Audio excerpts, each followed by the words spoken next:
Alright, hello, can you all hear me? Hello, can you hear me? Someone please let me know. Can you hear me? Hey Joe, I guess you can hear me fine. Can hear you loud and clear. Alright, that's good.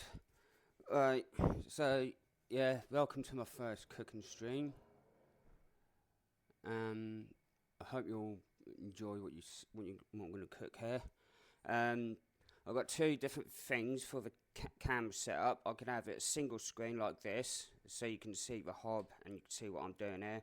Or I can have it as double script web camera like so you can see both what's going on the worktop and what's on the cooker, going on the cooker as well.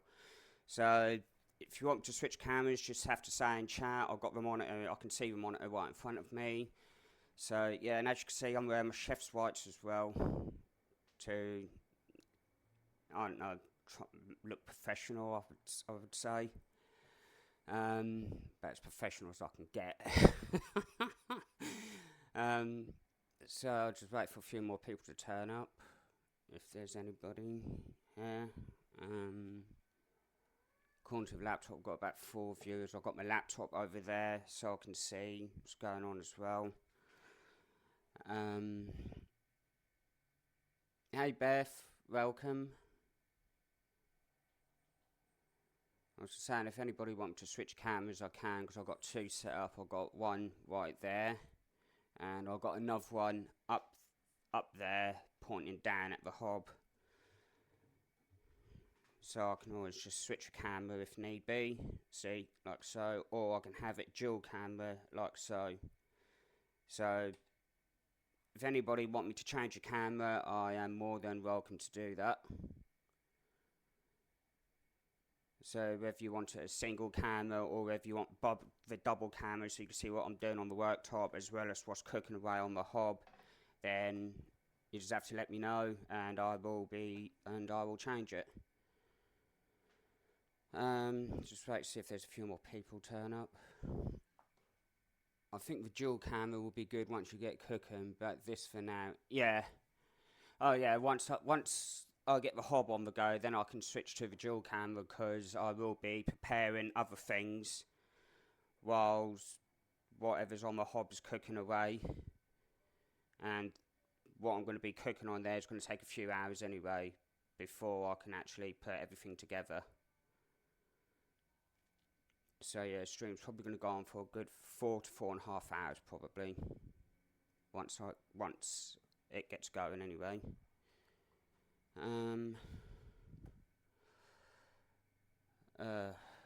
Right.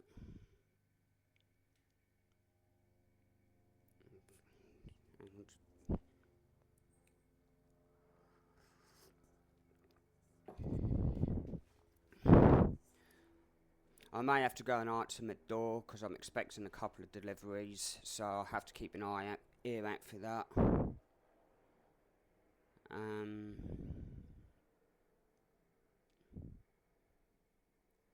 Yeah, I'll just give it another minute or two, see if anyone else turn up.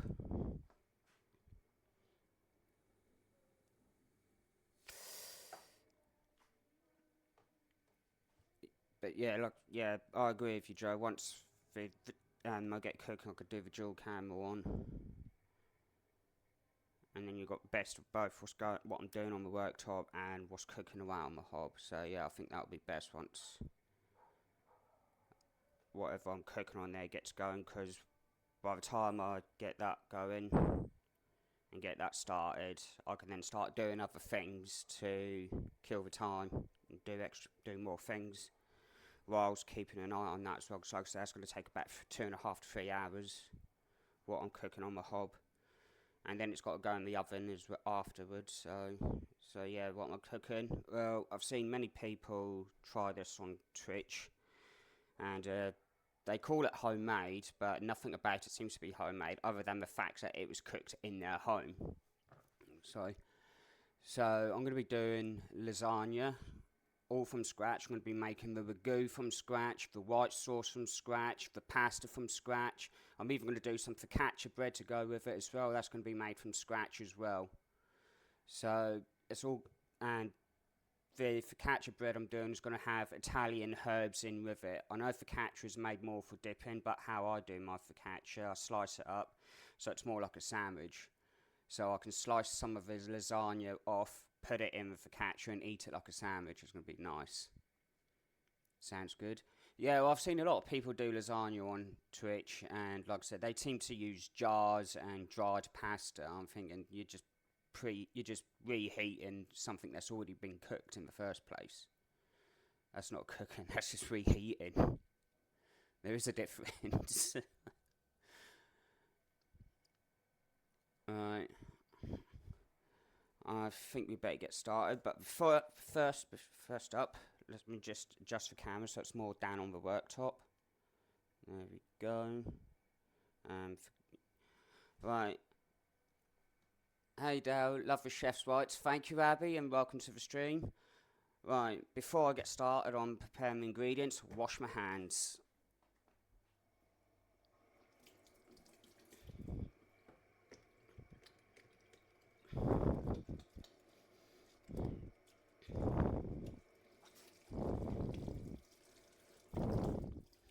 So the first thing we'll be doing is getting the sofrito made up, and the sofrito is going to be the base for the ragu sauce. So move the lid off that. So the sofrito, that's going to have onion, carrot and celery. So you need to peel and chop them up. So let's get a chopping board out and get this knife out. I know many of you have been waiting for this, for me to do a cooking stream, and the day has finally arrived, hoping it's the first of many. And if you want more, I can always do more.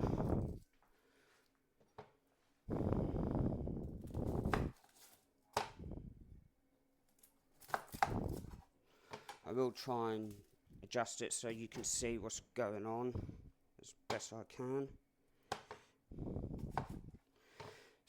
So yeah, the sofrito is onions, celery and carrot, and that's going to be lightly cooked in oil just to saute it, and that's going to be the base for the ragu.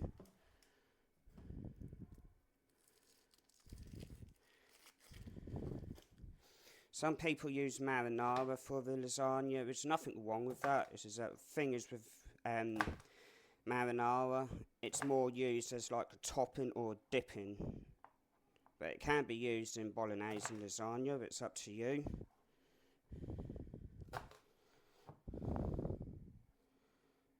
So I've got to finally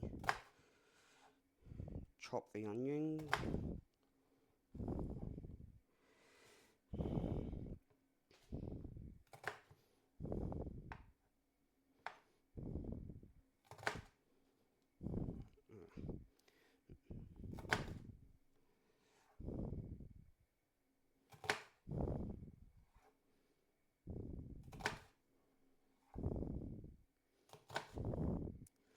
Do you know what, to be perfectly honest, I'm actually a bit nervous.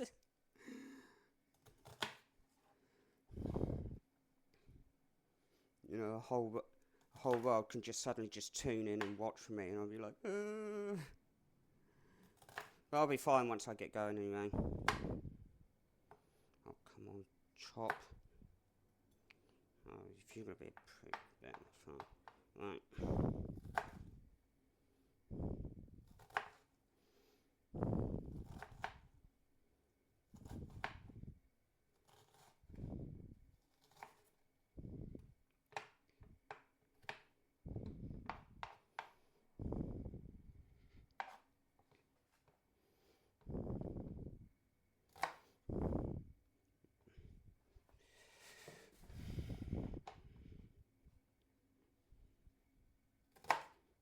I will try and keep up with chat as best I can. is that if I'm currently busy like chopping or something, I can't read chat at the same time, so you just have to bear with me.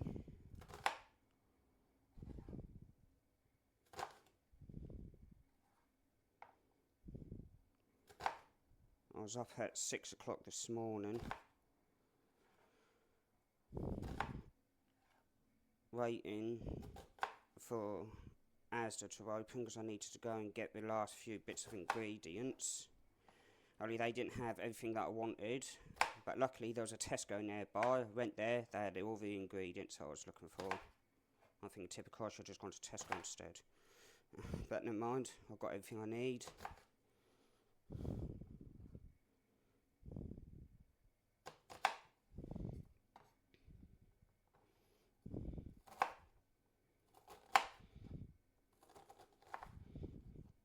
Onions escaping.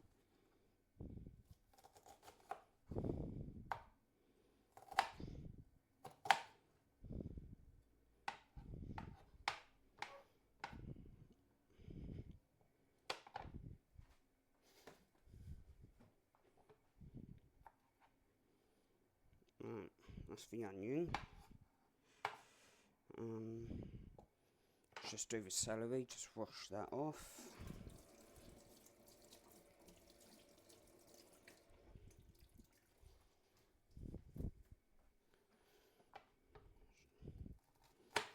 Chop off the end bits. Right.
There's the celery.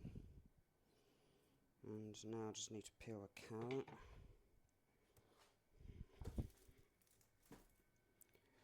Right, what's going on in chat? Lasagna and ice. How do you feel with Gordon Ramsay tuned in? Do you know what? I don't know, but both full of sass. Yeah, similar in respects. Good old Tesco. Irish, just Beth Ramsey. I don't know. If a professional chef tuned in to see what I'm doing, it wouldn't bother me one bit. But if they try dictating to me, I'll be like, mate, it's my kitchen, my way. If I'm working in your kitchen, then you can tell me what I'm fucking doing. Right, so we need to peel this.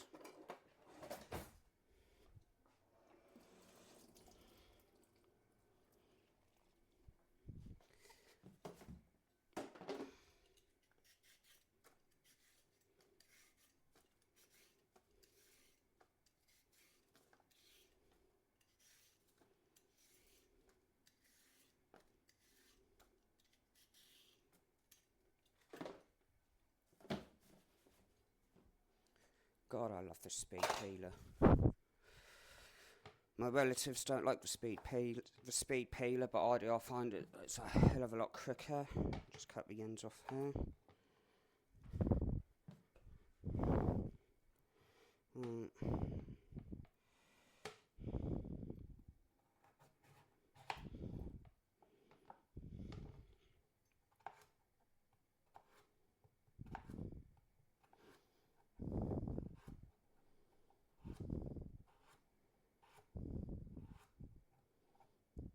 Speaking of Gordon Ramsay, left a comment on his Facebook about the ridiculous breakfast he's charging and how shit of how ridiculous the portions are on it and that.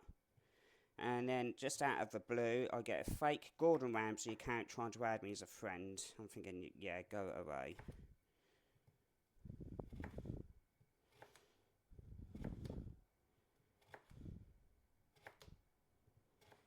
And of course, for fake Facebook accounts, oh, we can get you into the scammers.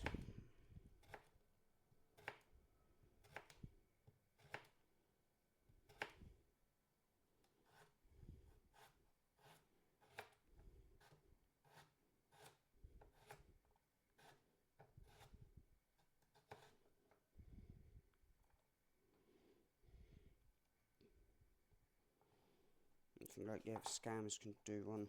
Right.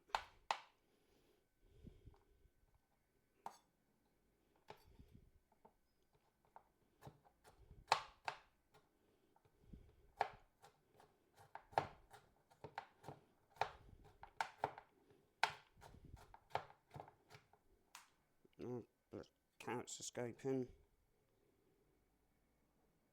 Ugh.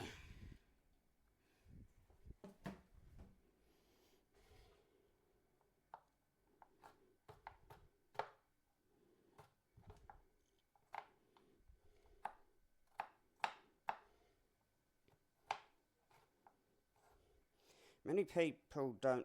They like lasagna. A lot of people like lasagna, but not many of them enjoy making it. They think it's quite daunting. But it's so easy. This is that the ragu can take the longest. If you want a nice ragu like I'm going to make, it is going to take a good 2.5 to 3 hours minimum.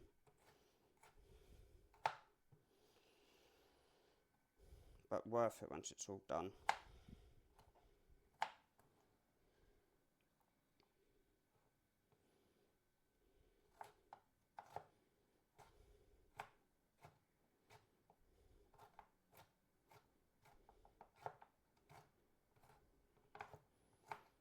Carrots escaping. That's fine. That happens even in professional kitchens. You get odd bits of food flying onto the floor, whatever.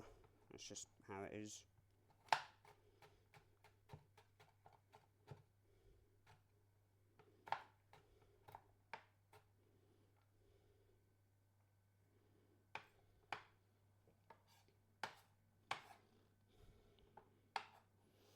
I think I should have got a bigger chopping board out, but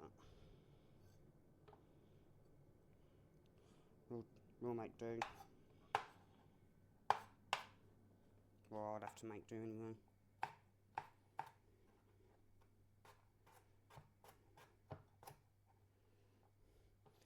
If Gordon Ramsay came in, I don't mind. Jamie Oliver can fuck right off.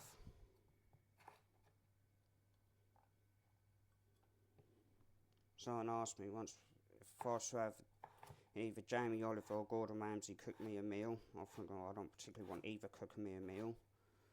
But rather Gordon Ramsay than Jamie Oliver. No, Jamie Oliver, he'd give me some fucked up version of the meal that I want.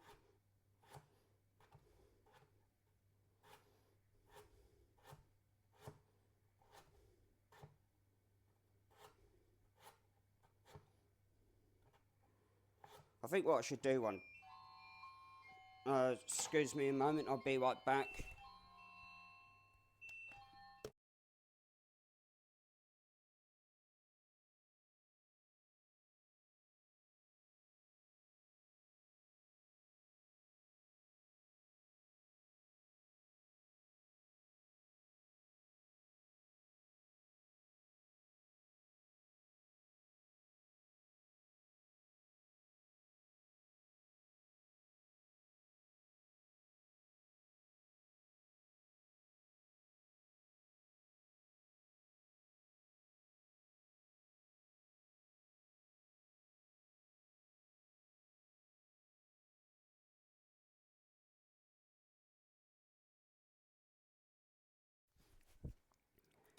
Right, sorry about that. One of my relatives phoning me up. Oh, I got a parcel coming. I'm thinking, like, yeah, you sent me a text message about it about 3 hours ago.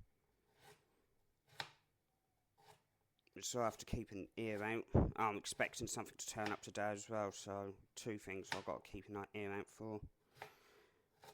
So if I say I'll be right back, it's because I'll have to answer the door.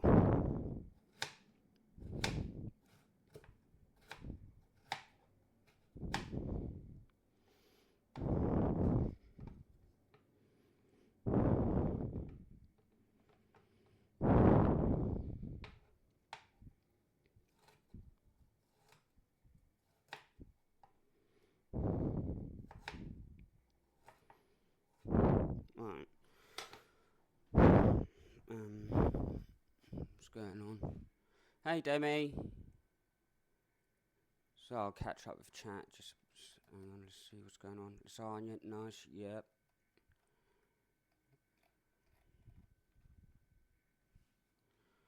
Right.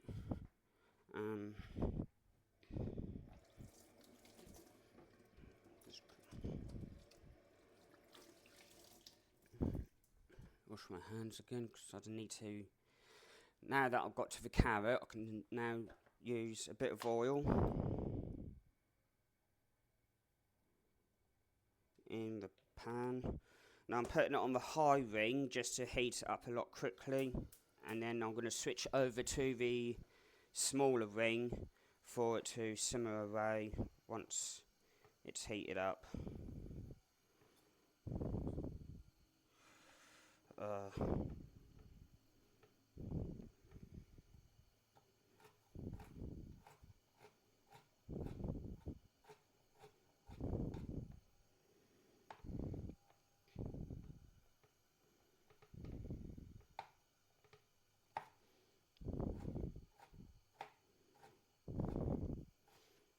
But it makes a nice change for you. A lot to actually see me cook a meal instead of me just posting what I've had up for dinner. You actually get to see me in the kitchen.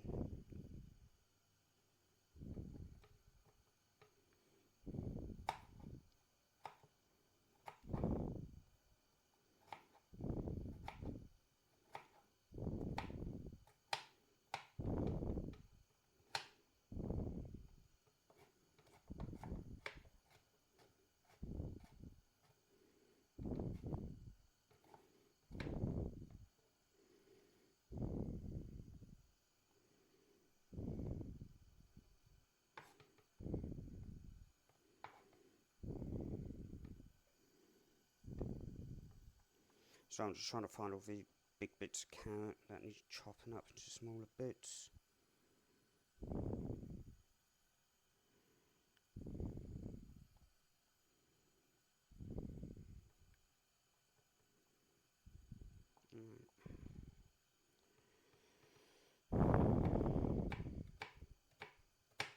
I think I need to get a bigger chopping board.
Right.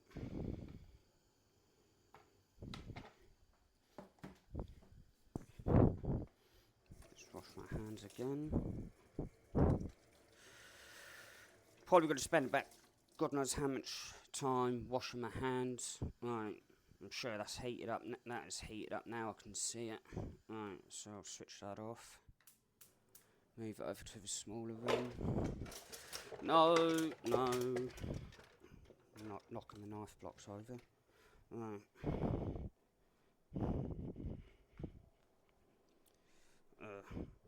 This pan get hot. Right. Wooden spoon. Right. Now, there we go.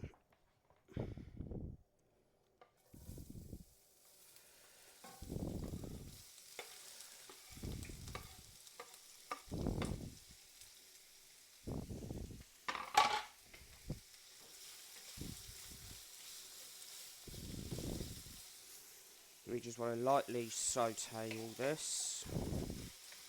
Break it down, move it around. You don't want to brown it or anything, you just want to lightly soften it all up.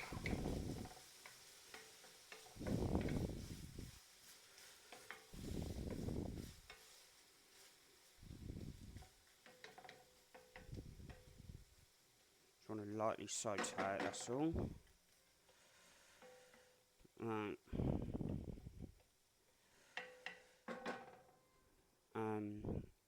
While I'm waiting for that, let's catch up with chat. Yeah, it's good to see you in action. Yeah. Maybe one day I should do a Mexican food cooking stream and impress Jag with my what Mexican food I can cook. I think you'd like that one. Right. Get the meat ready to put in. Now, there's two meats I'm using in this. I'm using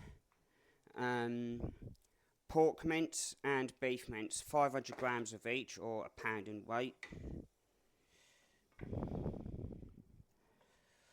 If the temperature's too low, turn it up. Just let this all soften up. And then once that's all softened up, we'll add the meat in. Let it cook. Let it brown through. Now I'm using lean mince for this, because you can use mince that's got fat in it, but then you have to spoon some of the fat out. So, because if there's too much fat in it, the ragu is not going to reduce and thicken enough. So you need a bit of fat in it, but obviously not too much.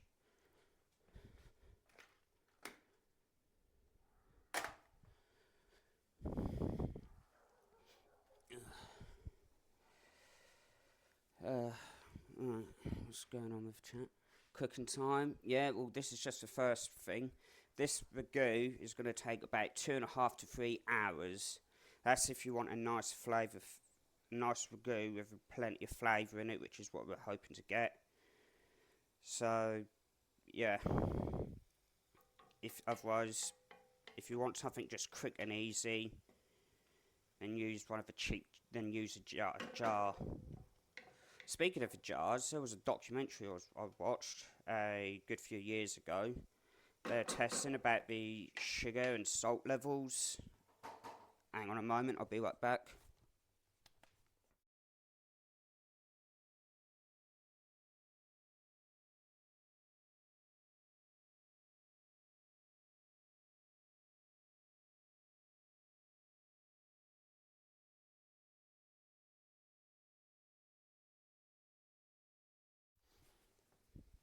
Sorry, one parcel turned up. I just got to wait on the other parcel now. Hey Baker. Sorry I'm late. Was at Tesco's? Yeah, I was at Tesco around about 7:30 this morning, getting the last few ingredients that I needed. But welcome to the stream, Baker.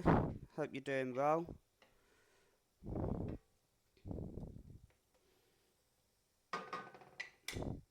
So yeah, I'm using the lean meat just because there's hardly any fat, but we got the fat. Ooh, stupid! Don't pick your hand over a hot pan like I just did then. But we've got the oil in there, so that should do for the fat. Like I say, if you want to use mince that's got a bit of fat in it, you can, but you will have to spoon some of it out. Ew, so early. Yo, doubt I noticed. Your floors are not lying flat. What do you mean?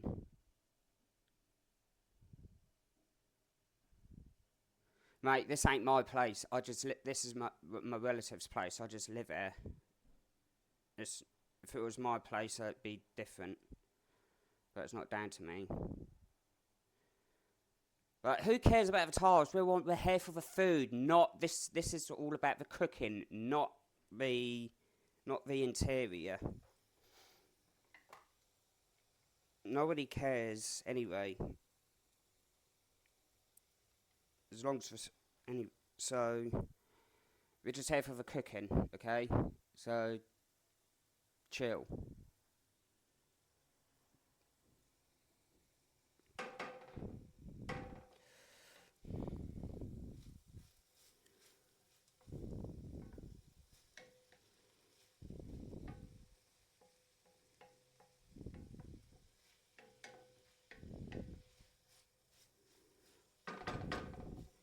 Right. Now let's add the meat in. The pork mince. The beef mince. Let's just break this down and mix it all together.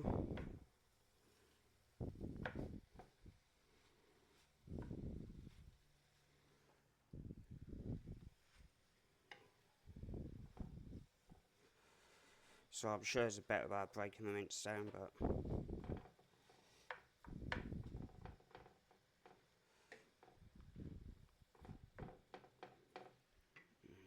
just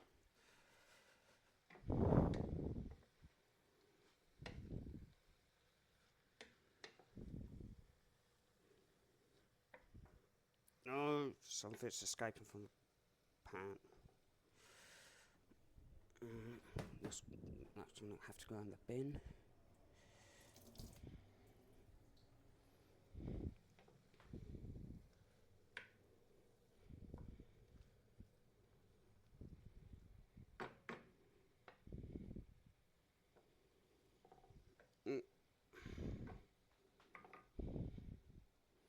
Bit too much in the pot, I think.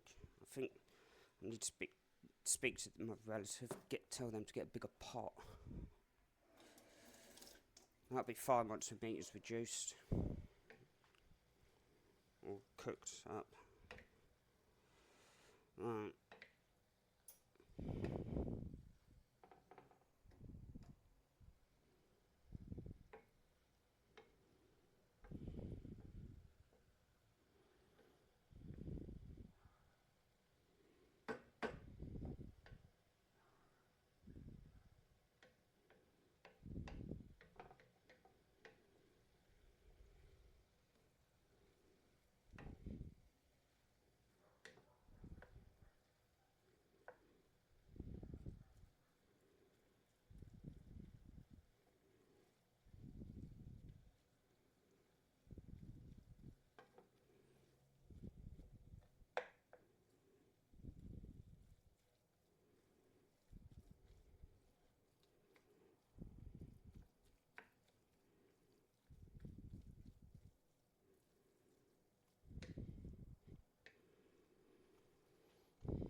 Let that cook for a few more minutes. Yeah, I know it's early, being at Tesco at 7:30 in the morning. Arrest me, I don't care. That was open at 6. I was waiting for Asda to open because that was closer. But Asda didn't have everything that I needed, so I had to go over to Tesco.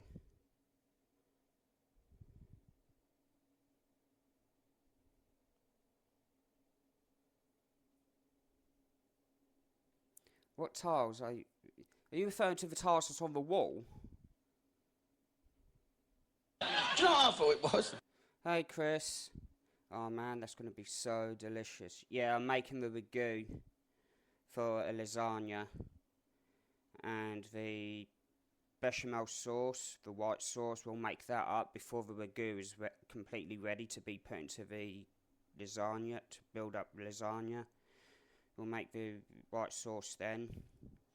The pasta I'm going to be making beforehand, obviously, because once the ragu's made up and it's all cooking on a simmer, we can then start doing other things such as making the pasta and some focaccia bread to go with it as well.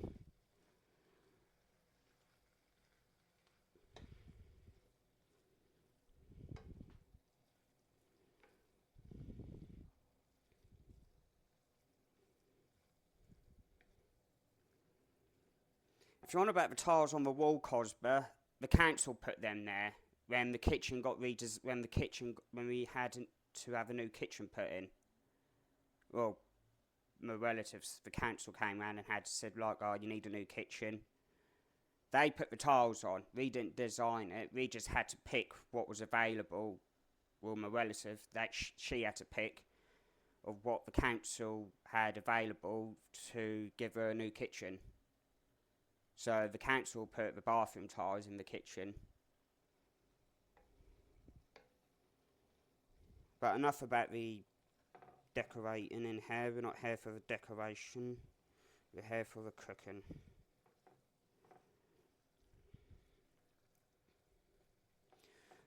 Right.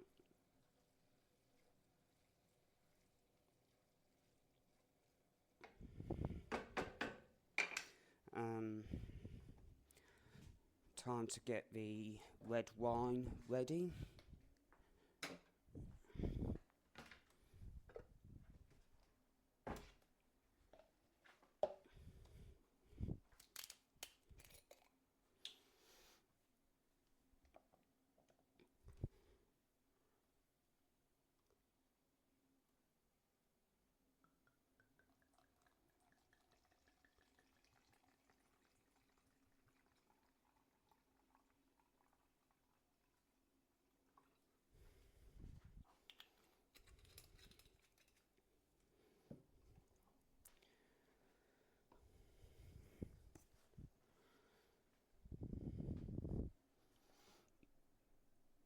Heaven, yeah.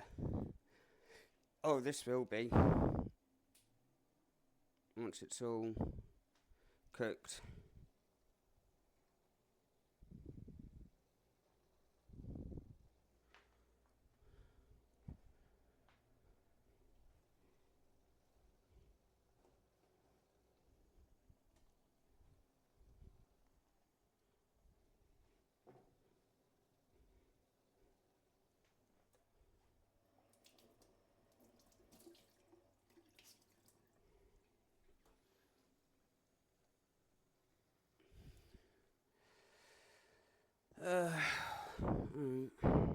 Once the meat's cooked, I can add the red wine in, and then once that's reduced, we can add everything else into it.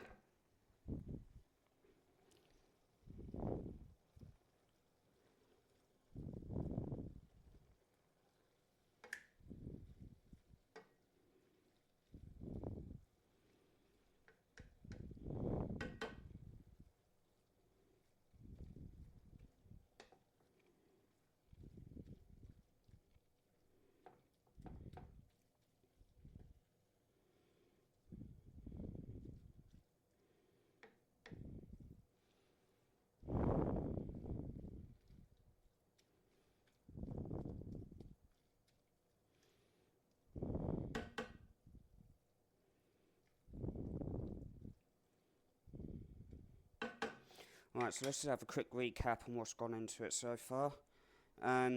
Chopped onion, chopped carrot, chopped celery, sauteed in a bit of oil, and we've added in a pound of pork mince and a pound of beef mince.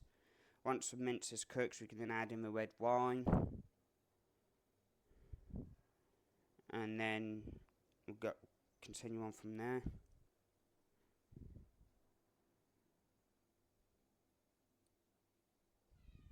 I'll get you fucking me out in a minute. Don't you even think about jumping up on that computer.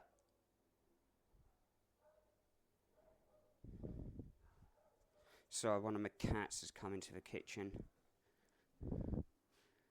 Ooh, this looks yummy. Yeah, I'm making lasagna. I'm making a ragu up from scratch. Welcome in, Chugs. I hope I pronounced it right. Unless there's a preferred name you'd like to go by.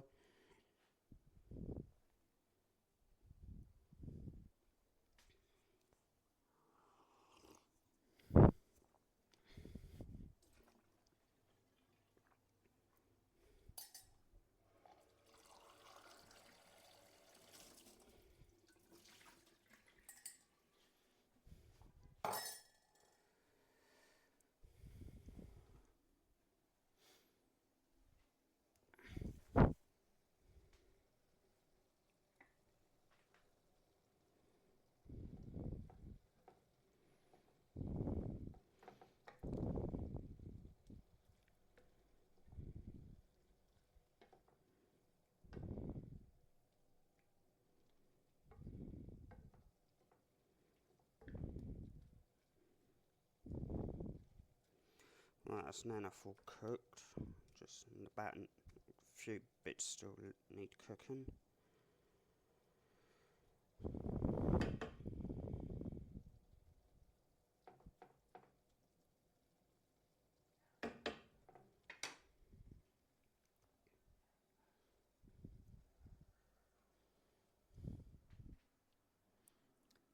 Lasagne, food of the gods.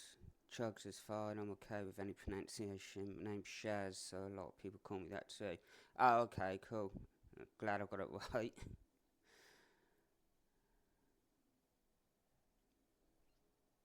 Yeah, I've seen many people cook lasagna on Twitch, and a lot of people just seem to just use jars rather than make up from scratch, yet they put in the title homemade. I'm thinking, like, it's not homemade if you're using jars. The only thing that makes it homemade is the fact that you've cooked it in your home. Everything else has already been cooked for you. You're just reheating.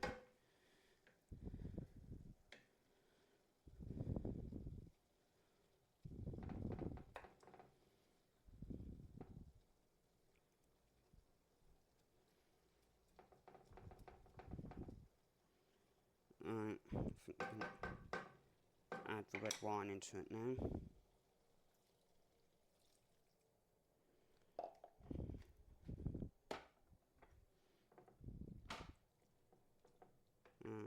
Now I've added the red wine in, we've got to let this reduce by half before we can add the rest of the ingredients in. And I better get them ready. Just give this a stir around. And the rest of the ingredients that's going to go in this ragu is tomato passata, tomato puree, beef stock, salt and pepper, and a couple of bay leaves. So let's just get on that now.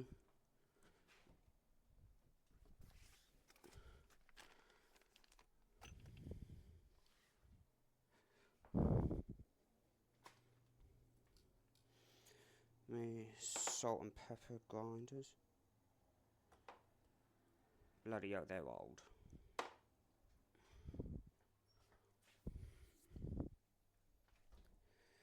IQ test. The attorney is my brother, testified the accountant, but the attorney testified he did not have a brother. Who is lying?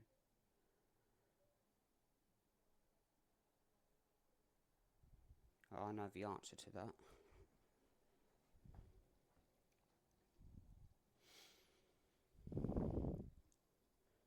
So yeah, once we've got this ragu on the go, all fully made up and simmering away, that's going to take about 2.5 to 3 hours.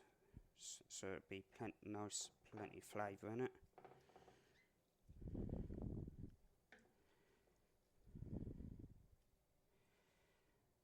Then we can make a start on getting the dough ready for some focaccia with Italian herbs in it.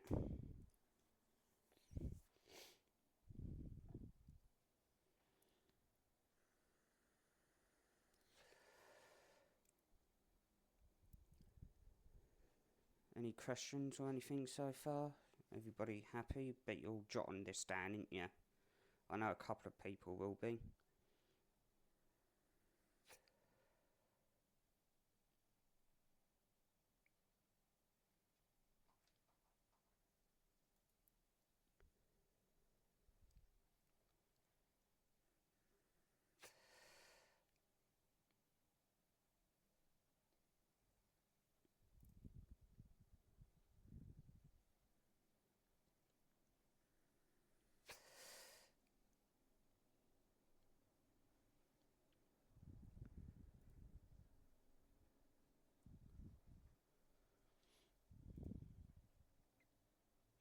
Are you making the pasta yourself? Yes, I will be making the pasta myself as well. The pasta will be made from scratch. The ragu, obviously, is being made from scratch. The white sauce will also be made from scratch. And the focaccia that I'm going to do to go with this is also going to be made from scratch as well. So everything is all going to be made from scratch. Impressive. Well, Italian food is actually one of my favourite foods in the world.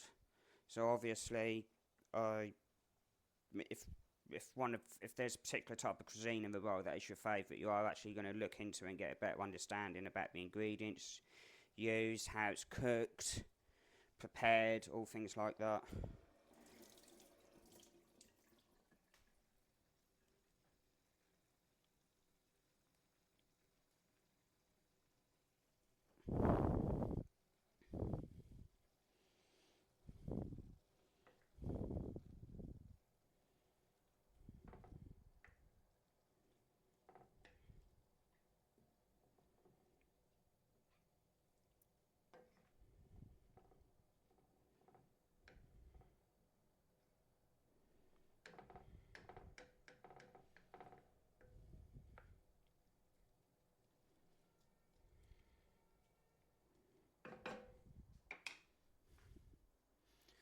Someone once said to me once, they went, "Oh, Chinese is my favourite." I went, "Yeah." I said, "But do you know how Chinese food is actually cooked? The ingredients they use, how it's prepared?" They went, "No." I said, well, maybe you ought to look into that.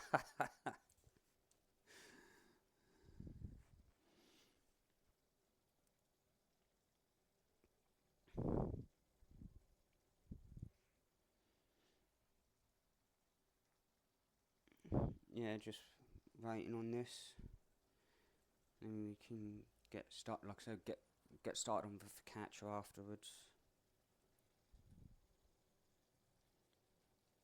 The beef stock that I'm using is the beef stock that I made when I did the beef short ribs.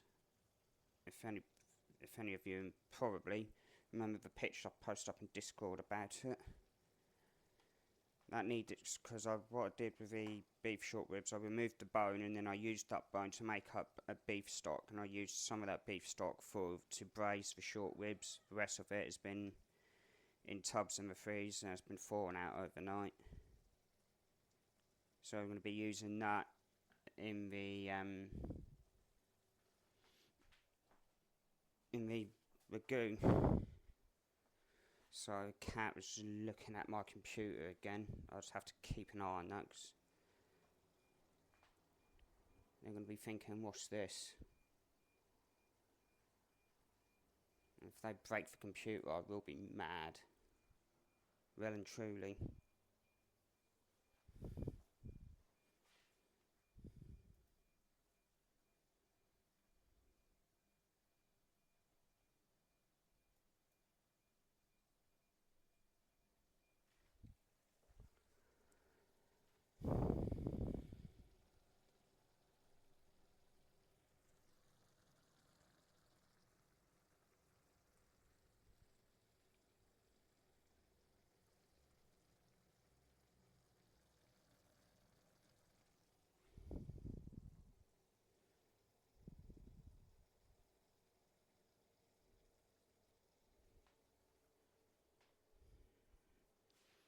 Let's see what's going on.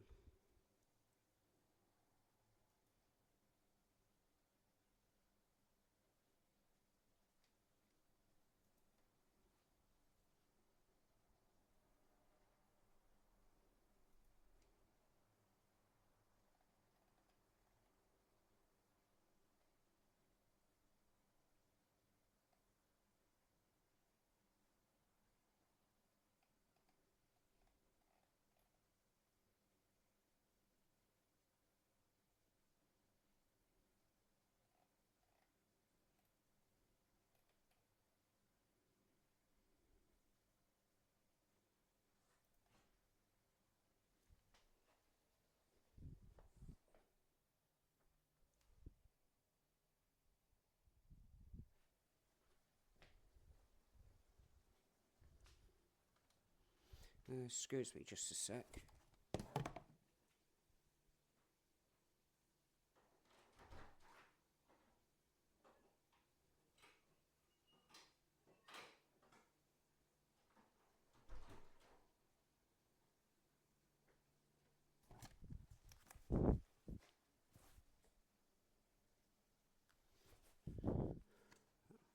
Thought I heard something at the door.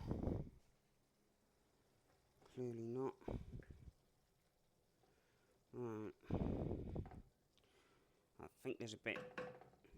Yeah, I think there's a bit too much fat in that. I think we're gonna have to spoon some of this out.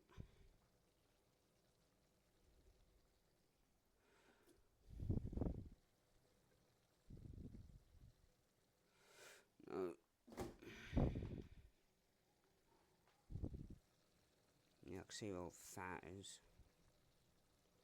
So I'm gonna have to spoon some of it out, because otherwise it's not going to reduce properly.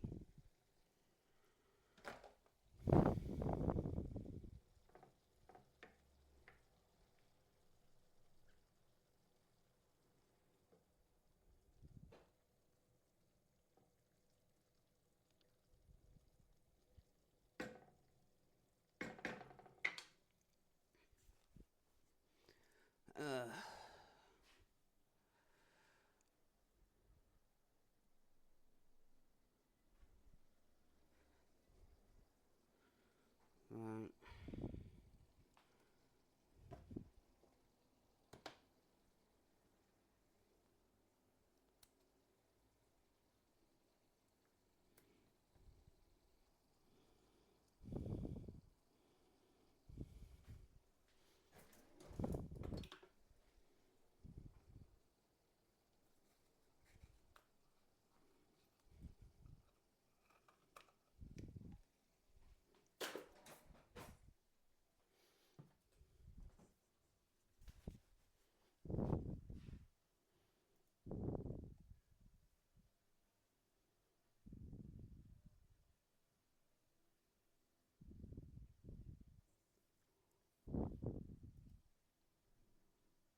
Right, let's get on with adding the rest now. So, tomato passata goes in.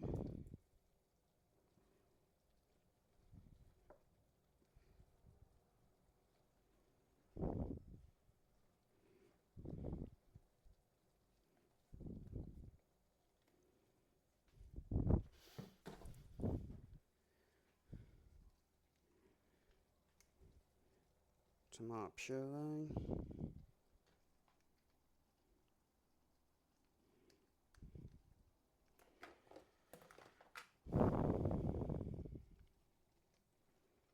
Beef stock. Well, I think there's going to be a bit.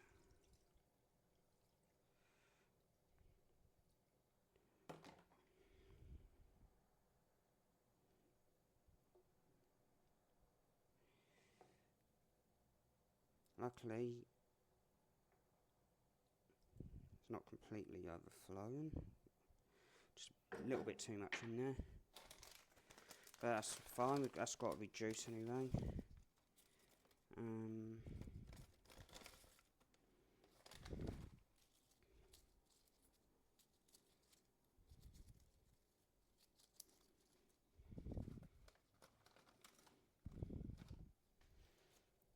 A few bay leaves. Bit of salt.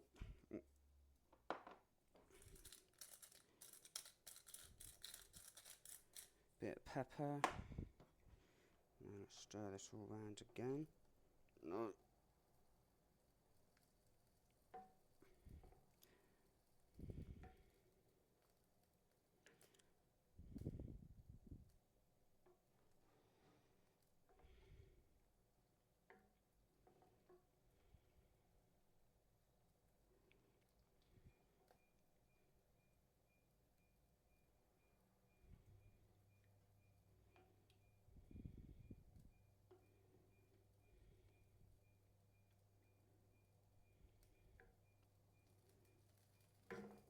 Right, we can now leave that simmering away for a good hour and a half before we can add some more to it.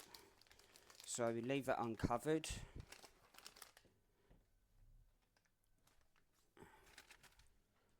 It's going to take a good hour and a half, so we have to stir it occasionally. So now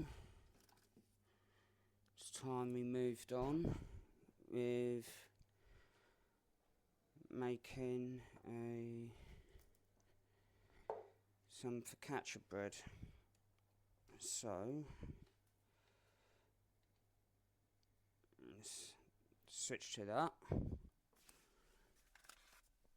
I'm going to need bread flour, sour cream,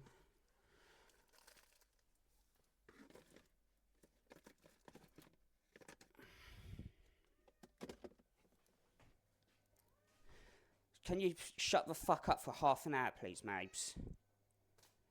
Some dried yeast, active one. What else? Sugar. Need a bit of sugar. And we're also going to need hot water, cold water, and all the herbs, the Italian herbs that we're going to be putting into it. So the Italian herbs that's going to go into it is parsley, sage, thyme,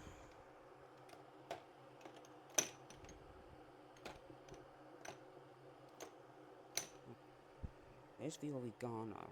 No, I know I've got oregano somewhere. Oregano, basil.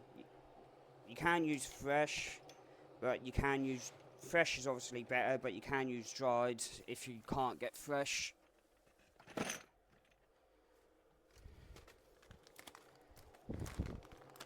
I'm also going to need a few bay leaves as well.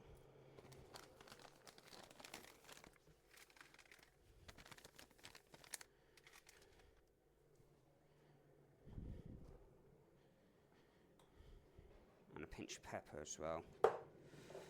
Alright. Mix and bowl and scales.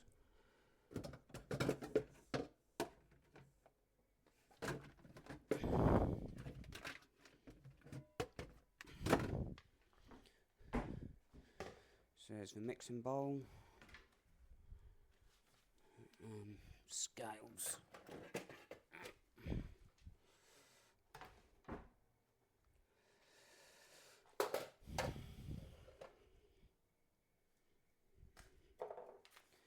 Right, there we go.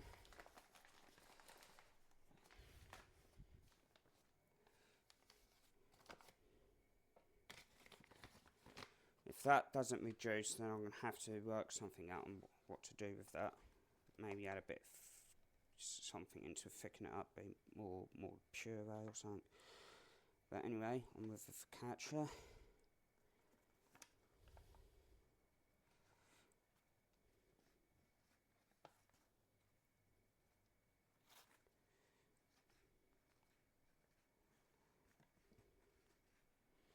Let's get the bread, get this laid up now.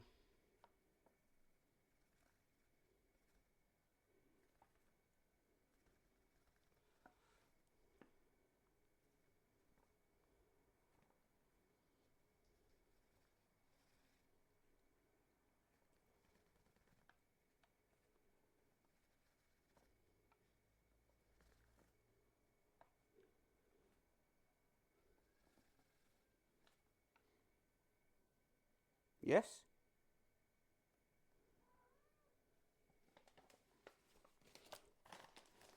Oh no, I've got my moggies joining me now.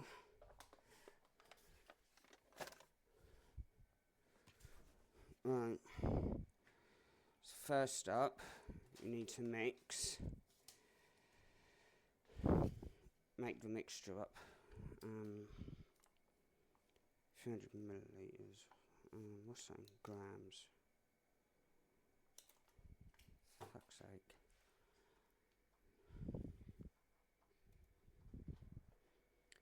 Hang on a moment.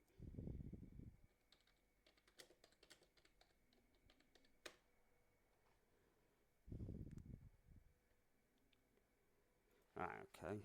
Right.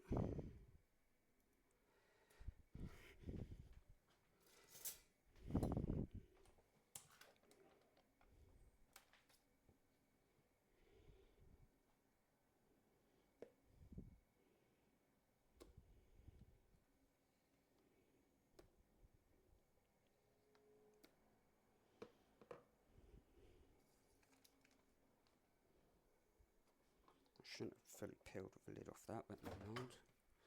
I'll sort that out later.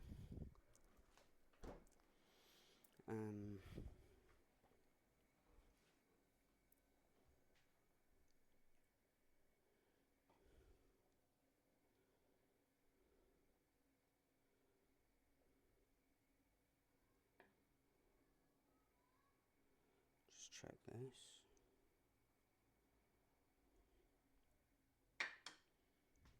Right.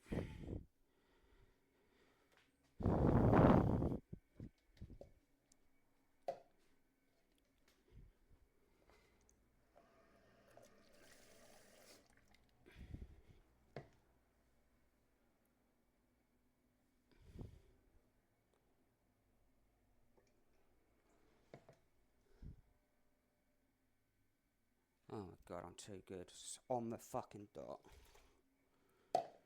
150. Cold.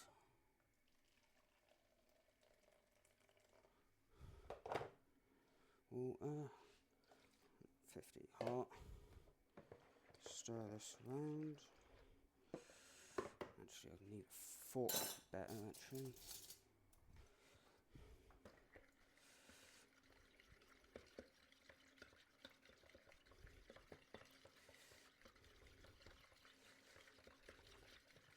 So mix the sour cream with boiling hot water and cold water. Mix it all round.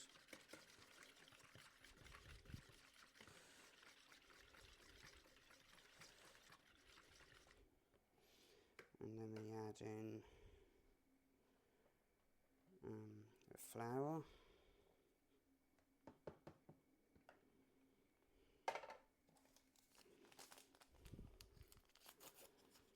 The fast acts with dried yeast. The herbs. How much herbs you want to put in this is up to you. So parsley, sage, thyme,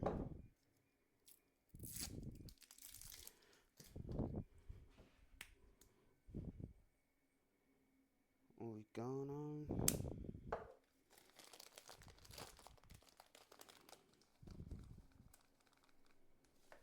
basil,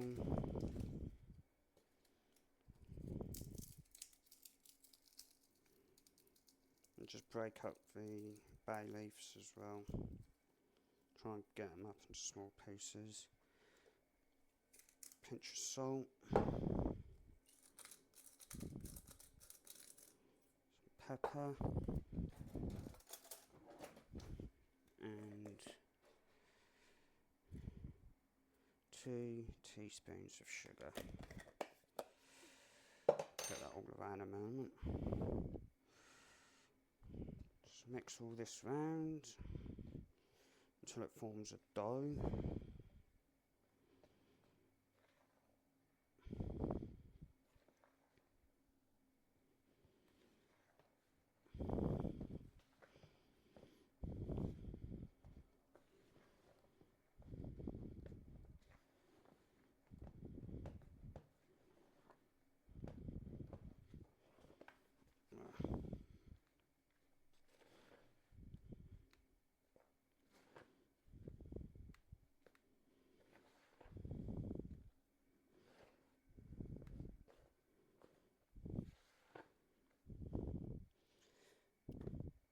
all doesn't ball together, just add a little bit more water. I think I may have to.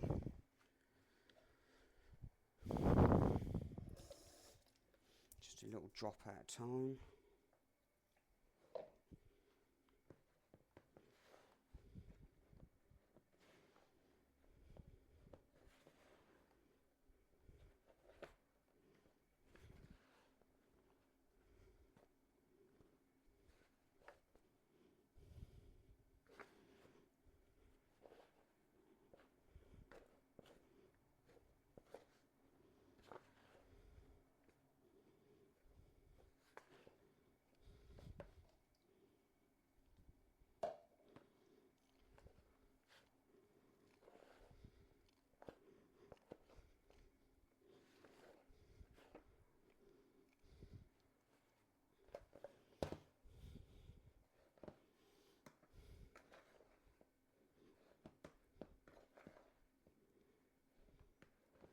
There we go.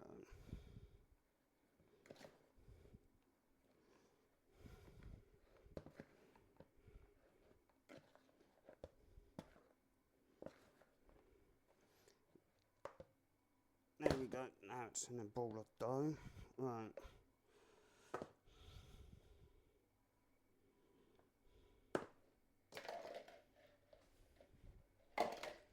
Put that over there.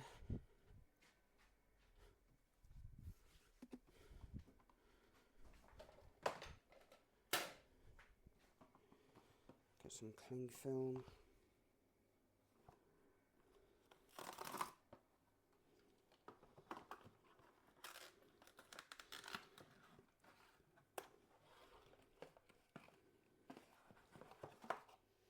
God, I hate using this, but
leave this in a warm place.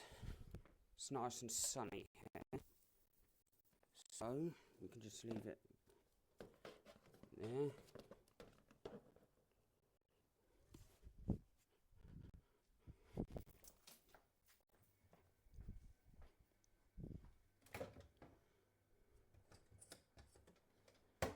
Right.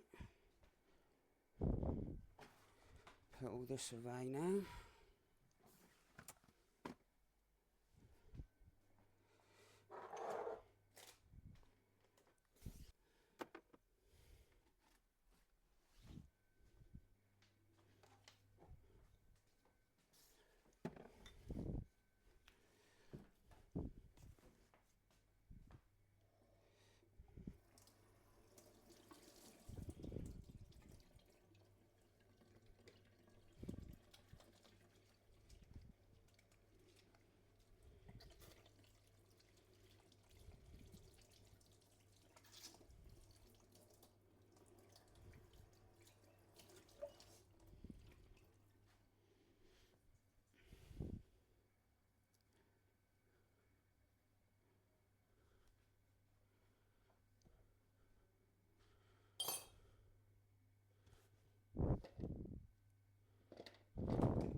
Right, so the goo, that's going.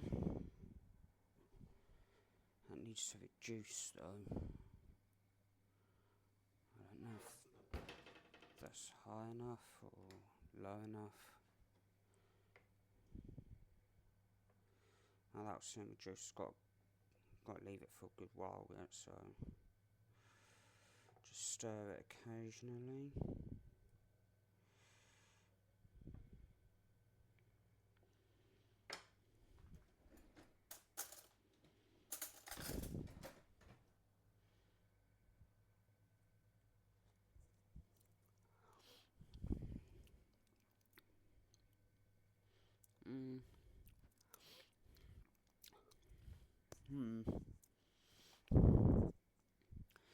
That is going to be really nice. That's getting on nicely. I just need it to reduce some more, that's all.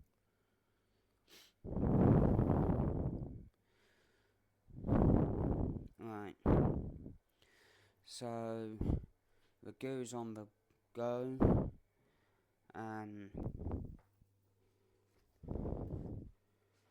With the catcher, let's get a tray. That's old. That is an old tray I got right there, but they've never failed me, so why replace them?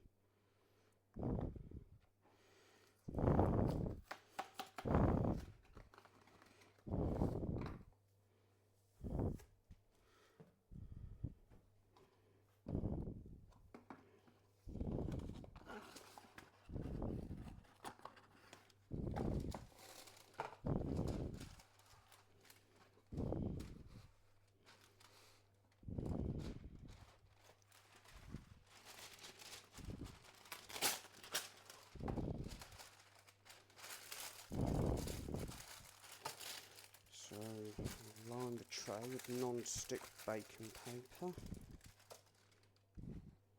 Don't worry, the weight of the dough will soon push that down. Right. What we could do now,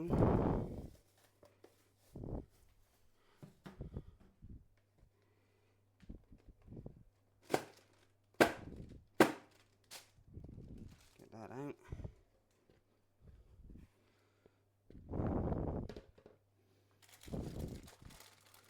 Right, and we can start spreading it about.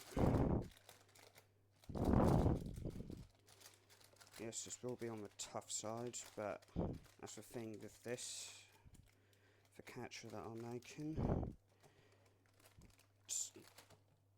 You can move it around, shape it.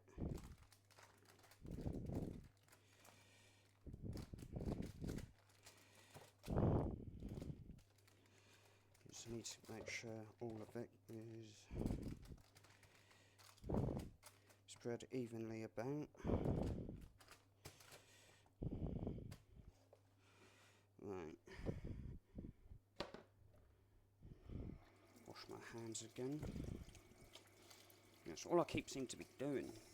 Just wash my freaking hands. Now I know what Gordon Ramsay feel like on Kitchen Nightmares.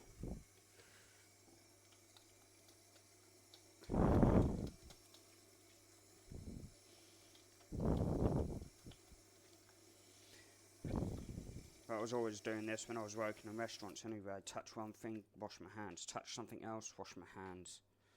Something else. Don't even go there, okay? Get your head out the gutter. Not what you think.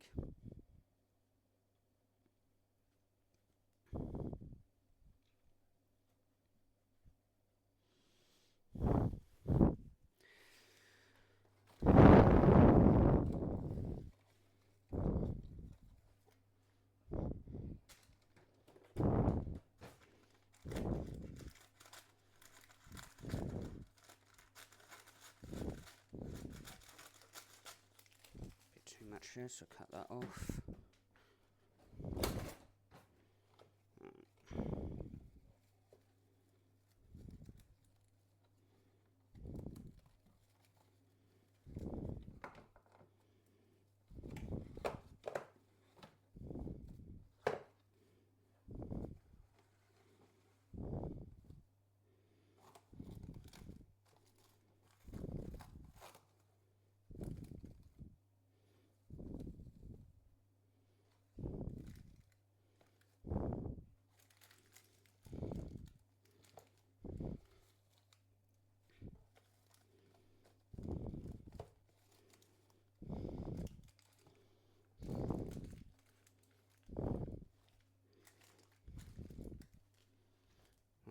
and put this somewhere warm.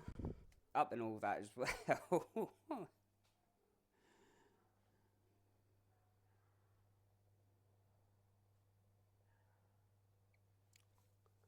That will reduce slowly, but once it's reduced enough, then we can add the rest of the beef stock. That should help take some of the tomato taste out. Because at the moment that's all you can taste.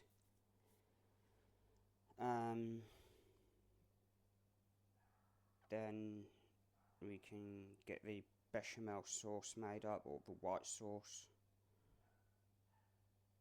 We've got focaccia made up. That's waiting to get, that's sitting in the heat, waiting to rising up.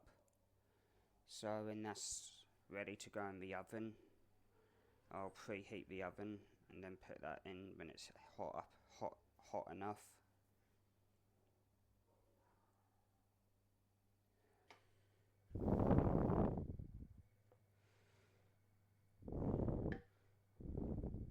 Oh yeah, this is thickening up now, especially around the edges. So yeah, that is coming along nicely.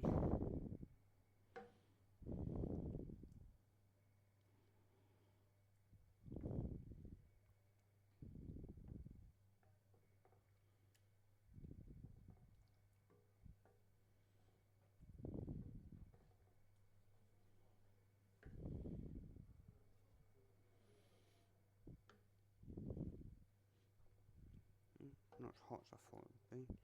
Right.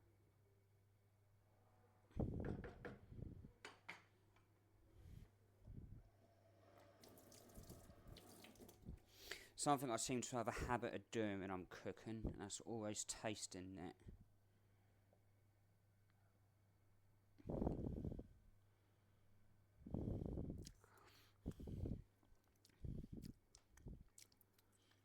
That's really coming along now. I think it could do with a bit more salt. Just a little bit more. So let's get the salt grinder back out. I think it could do with just a little bit more salt, and I think just a little bit more pepper. See, this is why I always taste my food when I'm cooking, because then I can always add something to it if it needs it.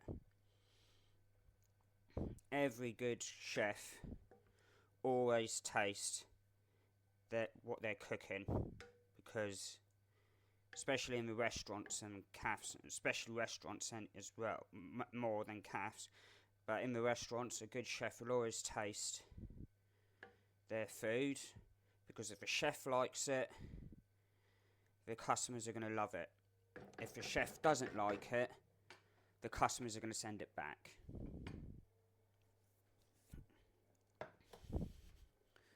That's something that I've always, because when I was working in the food industry, working in the kitchens as like a kitchen assistant, which do a bit of everything.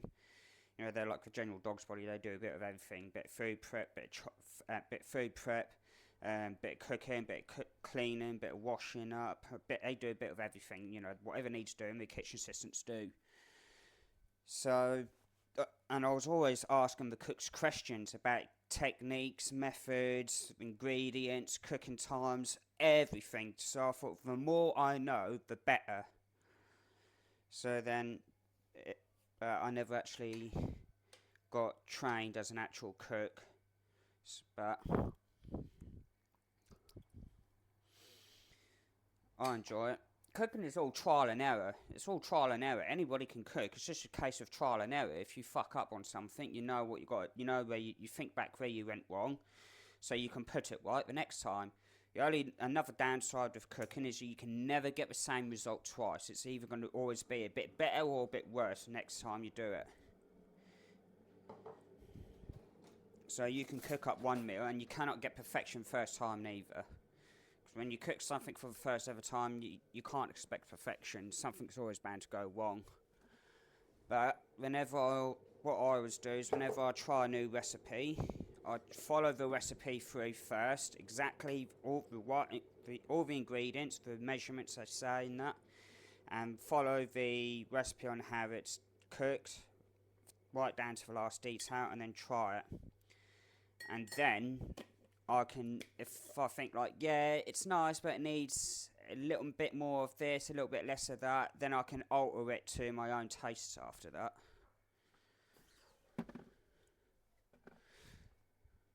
Which is good, because if you try a new recipe, it's best to try it out exactly how it says, with the right ingredients, the right amount of them and all that. And then if it's not quite to your tasting, then you can alter it and tweak it to your liking.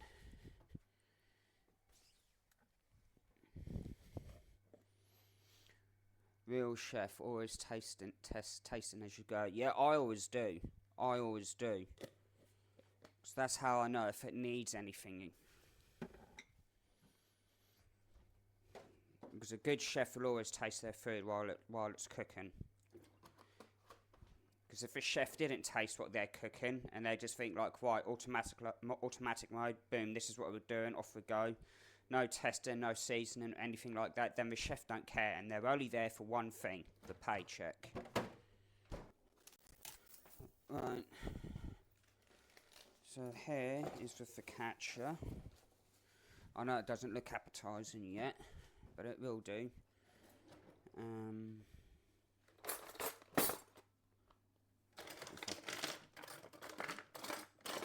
Oh, what the shit?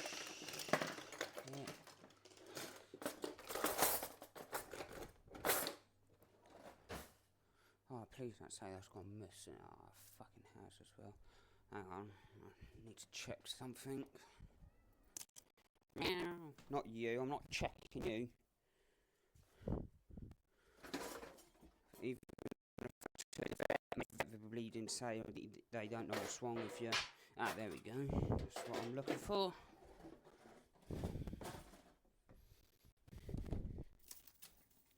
Right. Just what I'm looking for, the pastry brush, because what I need to do is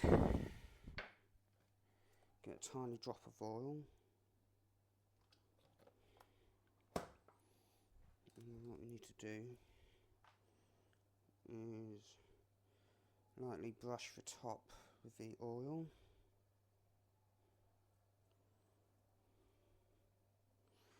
As when it's cooking, this will help give it a nice golden brown topping.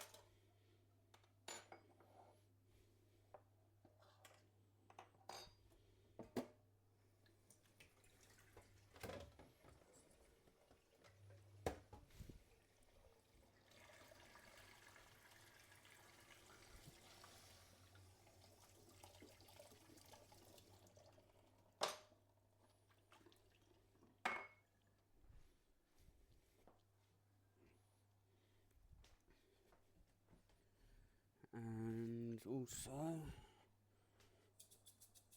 bit of salt. Right.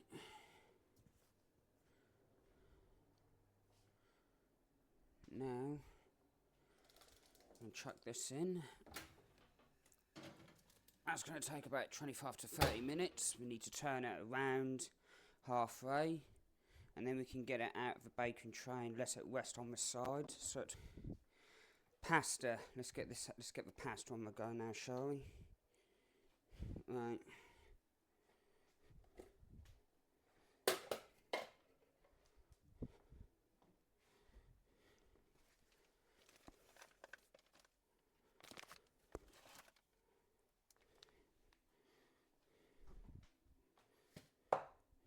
Who was it who wanted to see the pasta?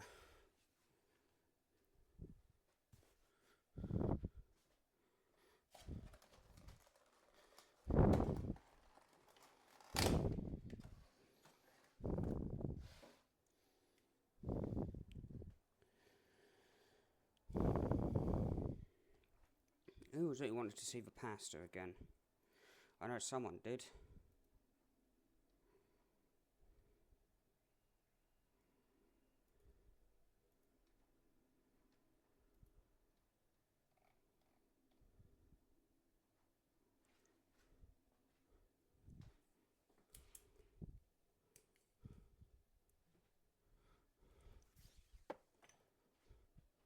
Who was it who wanted to see the pasta? Because I'm now about to make it.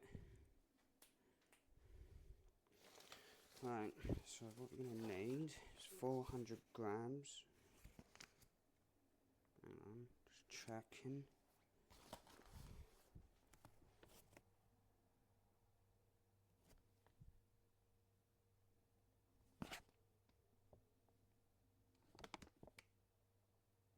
No, it's my imagination. Right. 400 grams of flour.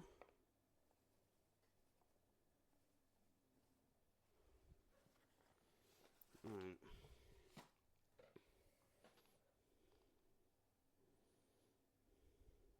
On the side.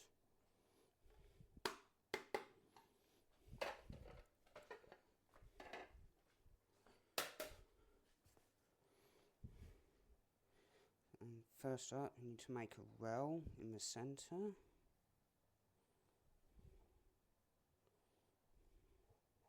Because you're a bitch. Fucking bot. Right, and we're also going to need a fork. So now, we crack in 4 eggs.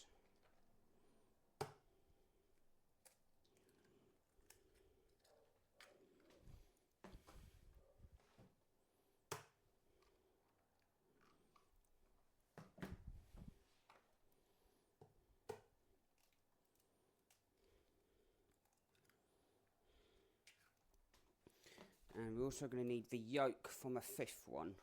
So,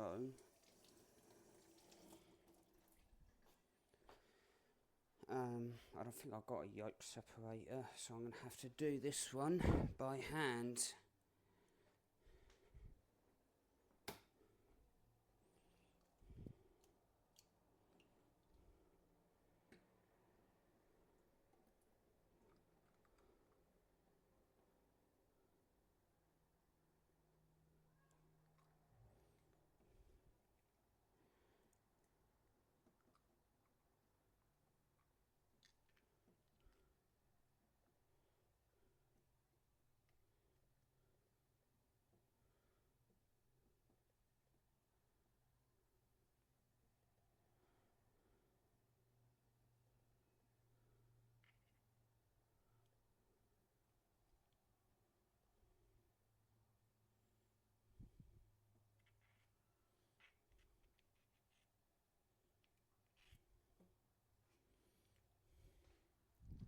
Right, in we go.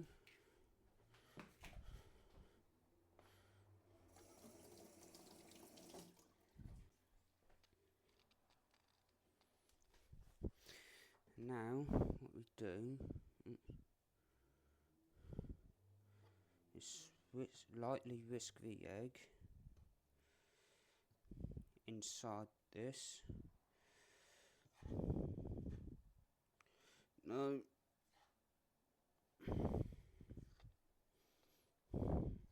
And that's gone to fucking shit. Fuck's sake.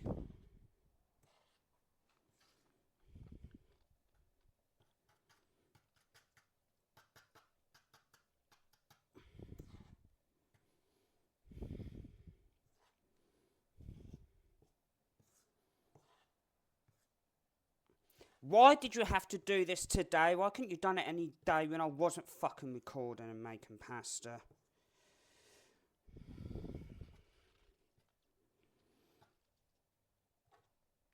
Of all the fucking days for it to fuck up like this, I had to do it on a day when I'm fucking recording. What the fuck?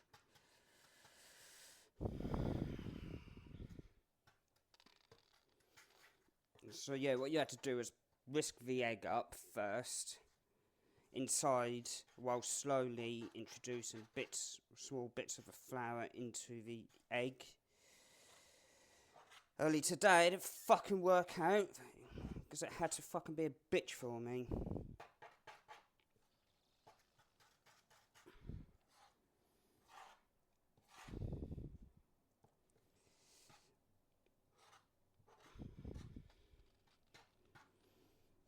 One time, it had to fuck up for me. It had to be today.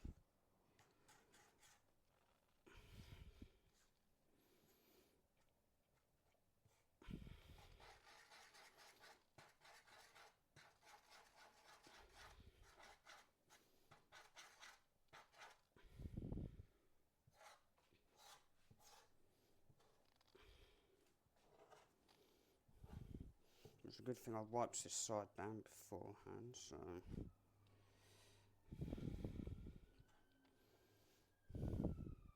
Eventually you will have to use your hands to finish it up. You need to get it into like a ball of dough.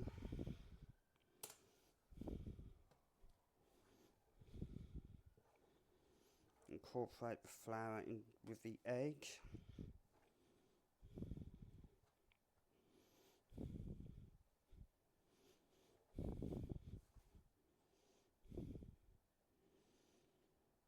Only the one time I wanted it to not fuck up, and it does. So, yeah, imagine how fucked off I am right now.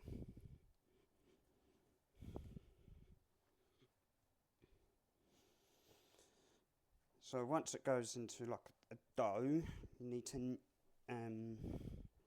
yeah, now it's more like it, the dough that we need it to be. You then need to knead it like bread for about 10 minutes until it becomes smooth and pliable. Yes, I know it's going to be sticky,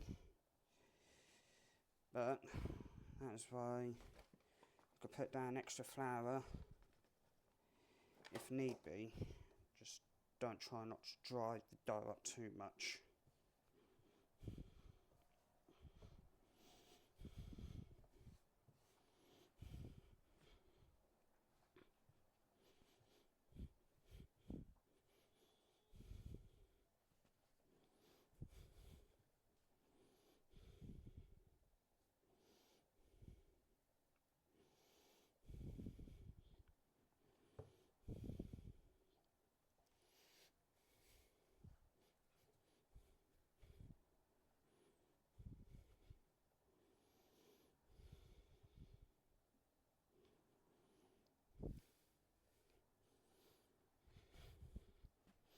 Right, so once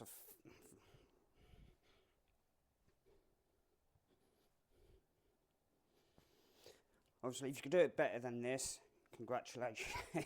You're well on your way to making nice pasta.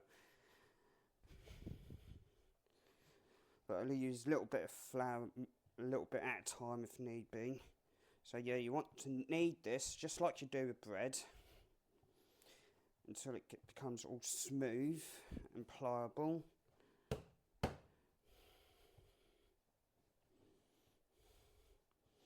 And we'll just use little bits of extra flour at a time if need be.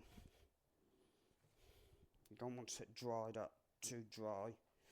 If it's too dry, you fucked up. If it's too wet, after the kneading process, you also fucked up. So you need some moisture in it, but you don't want it completely bone dry.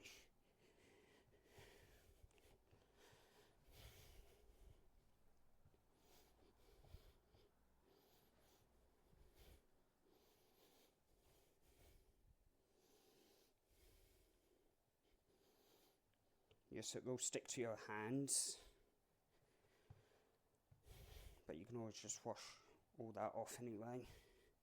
So yeah, for this dough, 400 grams of flour, plain flour or multi-purpose flour, whichever you want. If you can get the proper Italian flour suitable for like breads, pizza doughs, pasta, that's even better. But if you can't, you can always just use plain normal flour or whatever. And then, so 400 grams of flour along with 4 large eggs and the yolk, just the yolk from a 5th egg. That's all you need.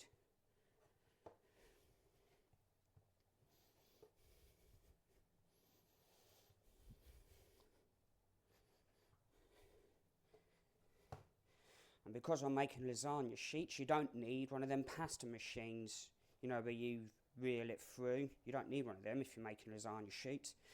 Rolling pin is just as good.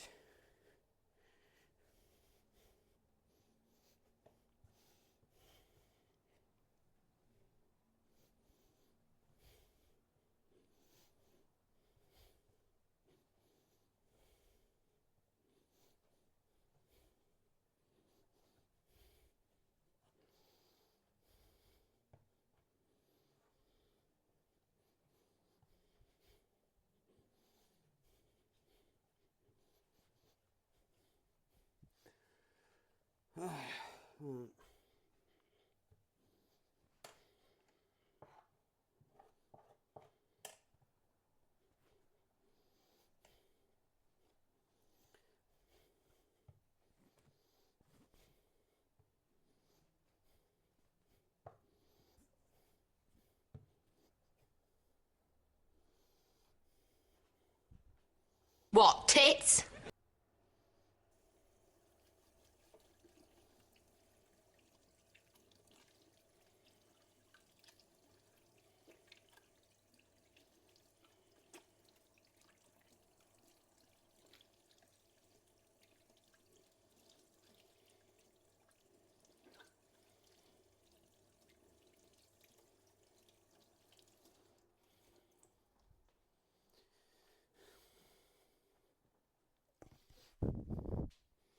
So I just need to get the excess off my hand. It was getting a bit too much. Just making my fingers stick together. Alright.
Good exercise this.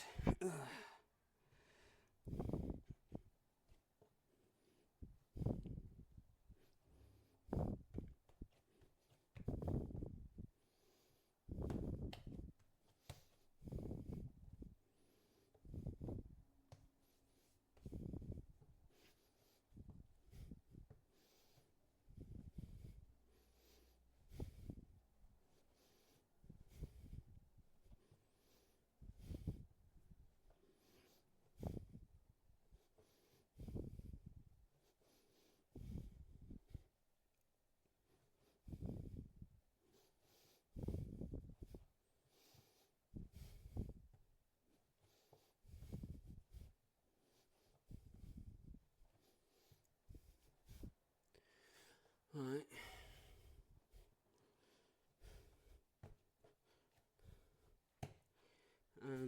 Turn the focaccia around now, I believe.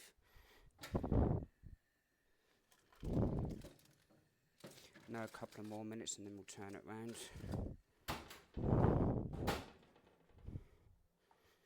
Right. Just give the catcher a couple of more minutes and we can turn it round, so we can knead this for a bit more now.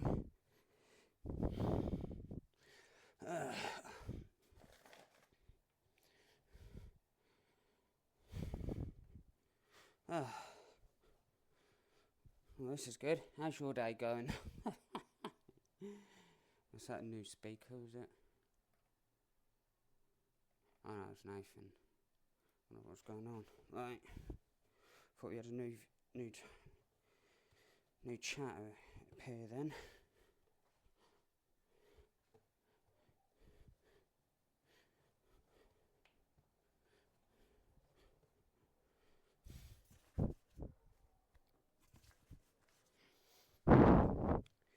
Right.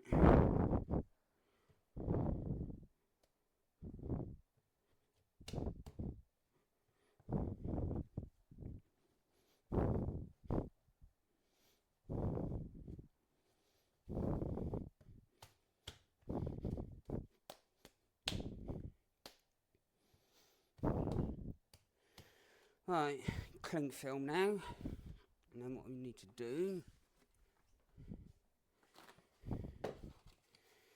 is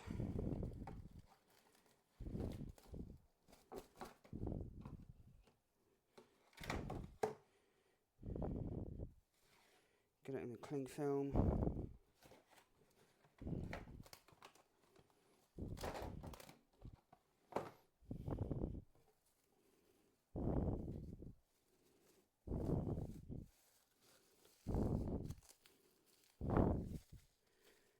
Wrap it up tight and then leave it for about 30 minutes outside the fridge, and then we can start pulling it apart and rolling it out into lasagna sheets.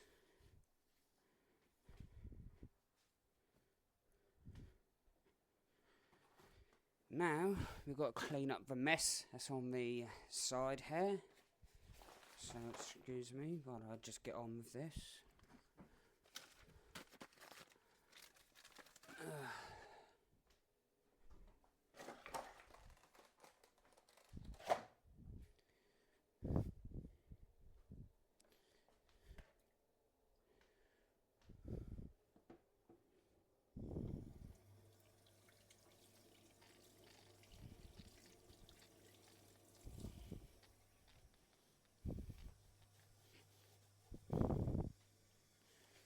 What done?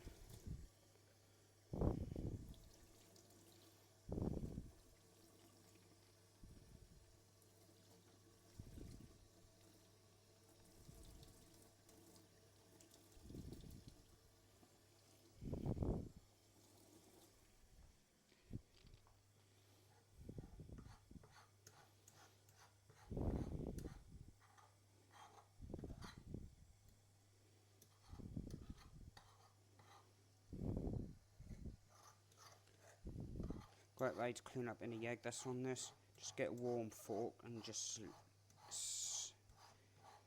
not scrape it so you're scratching up the worktop, but just go along with it, and that helps. That'll help get the egg up a lot easier. That's stuck to the side.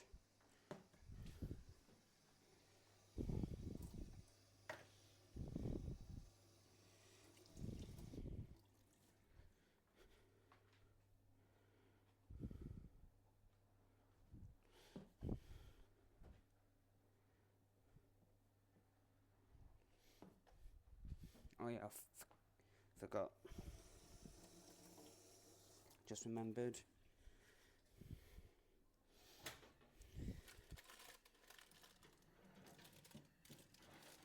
Turn the focaccia around.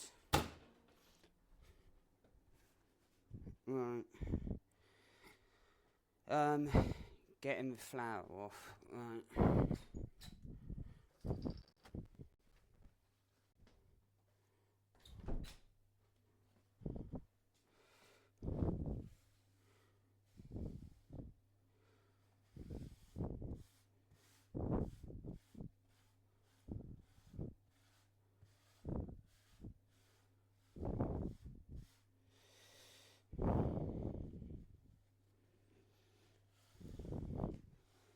clean up how you wish.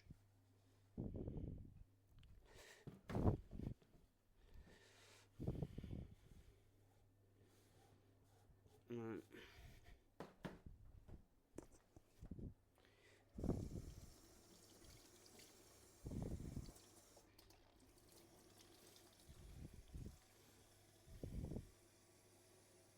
Unstoppable!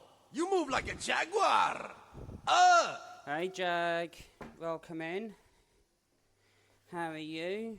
Hope you're having a good day.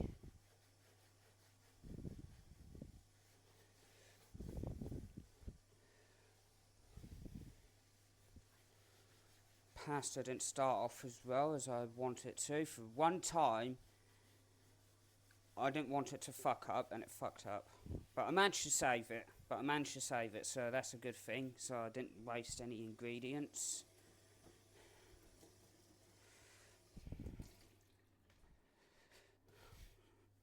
Just cleaning down the side now from the mess from the pasta. But there's going to be even more flour going on that even later when I have to roll the pasta when I have to roll the lasagna sheets out. So, but it's always good to have a clean worktop. Even if you're working in a restaurant or something, the head chef see a messy worktop, he will fucking go ballistic.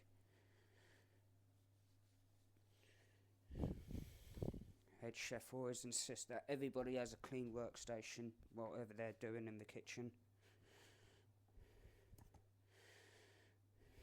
Whether it's be soups, salads, prep, whatever. The head chef will not stand for a messy workstation. So, yeah. Mustard in a white sauce, probably that's going to be more for the French because they have their own version of mustard.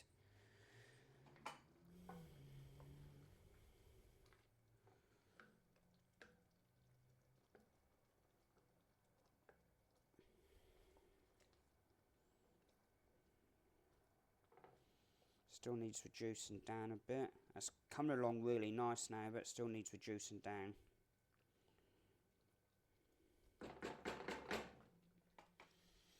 So let's get the white sauce over and done with now. If we get it over and done with now, I need to set it to one side anyway. So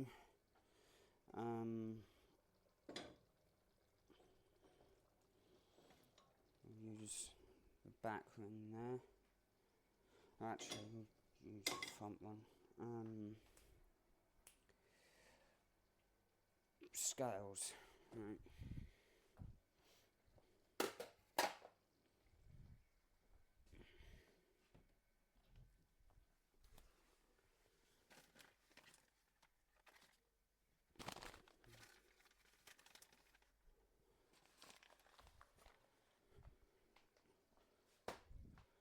Flour.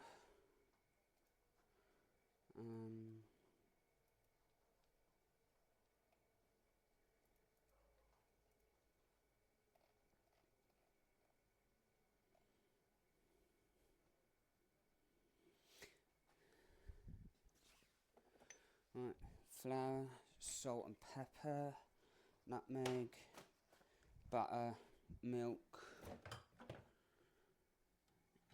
That's about all I need. Oh yeah, and Parmesan cheese. Right, so first up, I need about 70 grams of butter.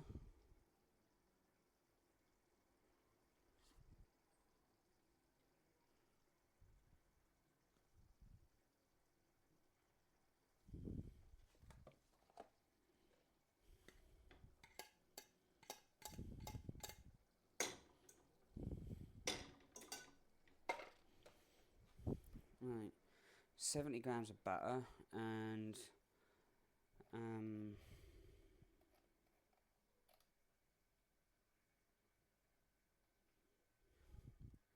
yeah.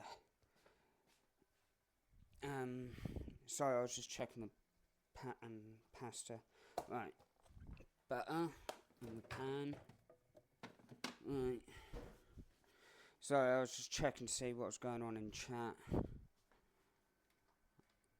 I can't see from too far away. Right, so we'll get this melting. Actually, that's going to be a bit too big of a ring, isn't it? So do it over here. And if we switch to Jules cam, there we go. You can see what I'm doing as well.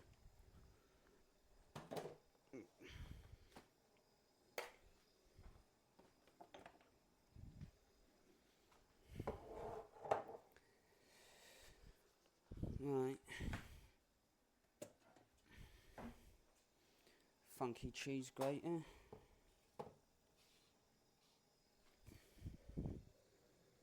Right. Just let that melt gently while I weigh out the flour.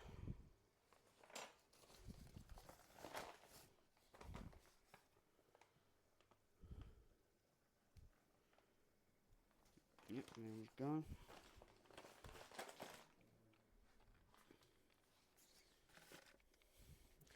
I need to buy a new bag of flour.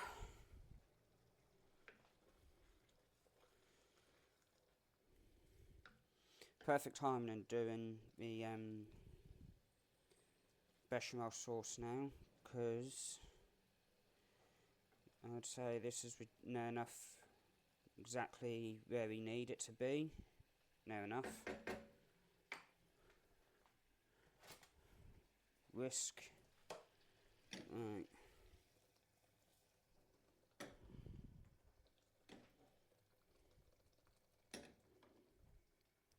That's that.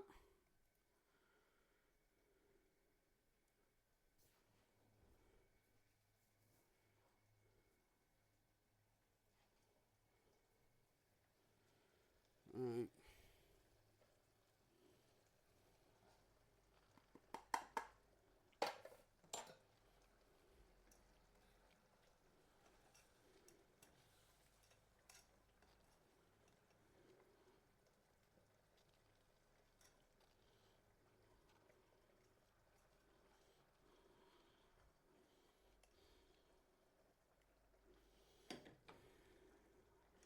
I don't think this is going exactly as I planned, but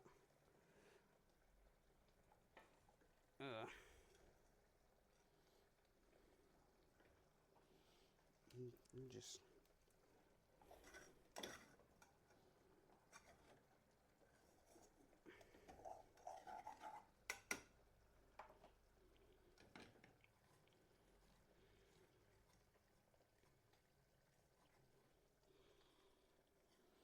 oh my god, hang on a moment.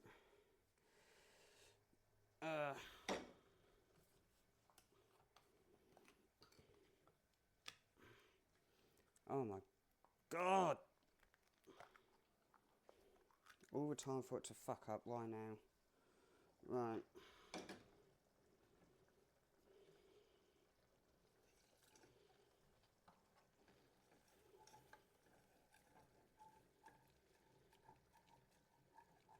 That's better.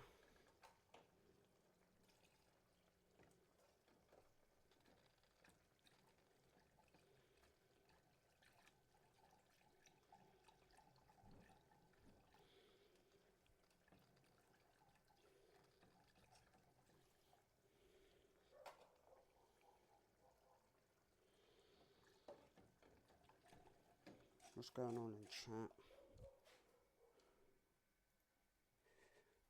Nothing. Right.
It's not going as planned.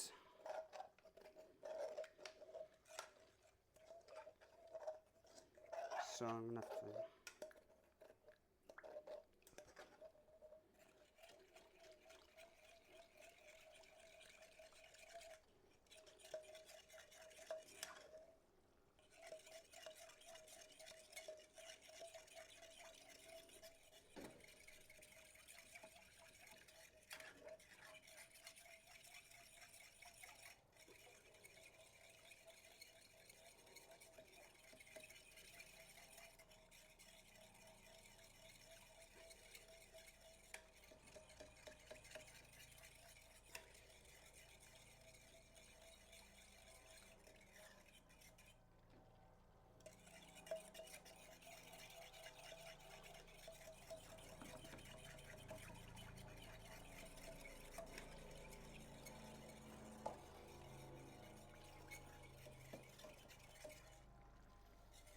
Oh my god, I can smell the ragu.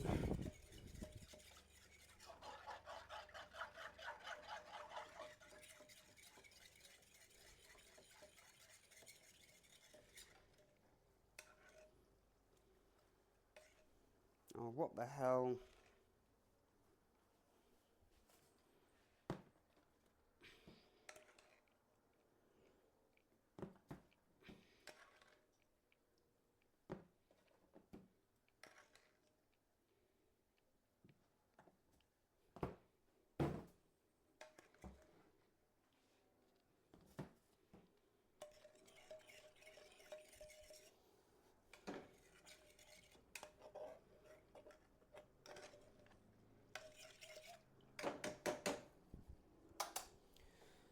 Uh,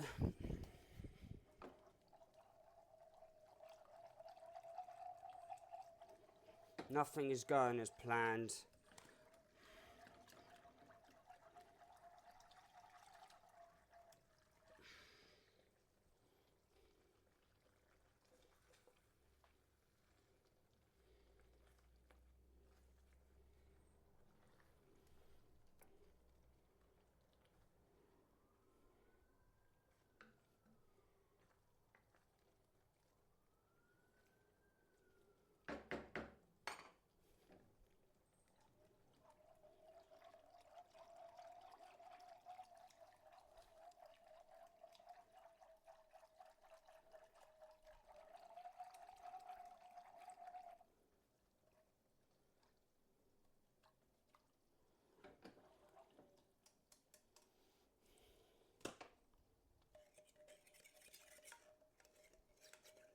Mind you, I haven't made a fucking white sauce for a while, so.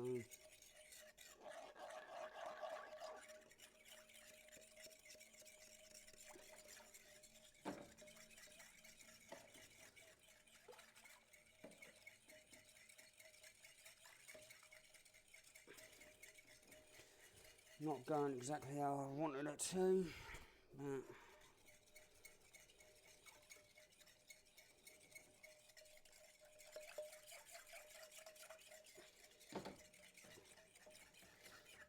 Fuck it, I don't care right now. I just want to get this over and done with now. Get it in the oven.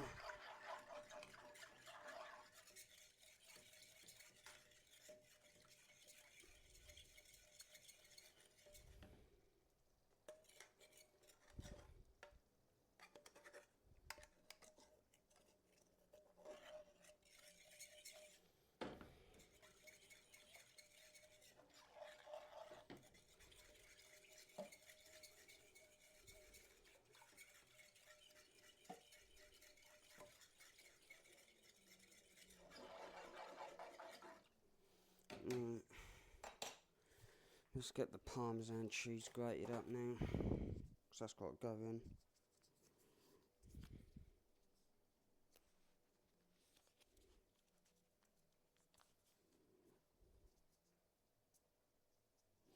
Peel hair, yeah, the biggest fucking lie in a supermarket. Peel hair my ass.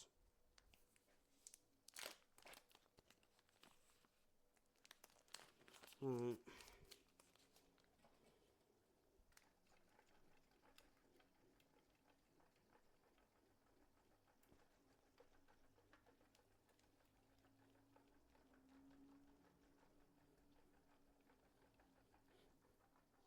Well, this is good.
Oh, fucking hell.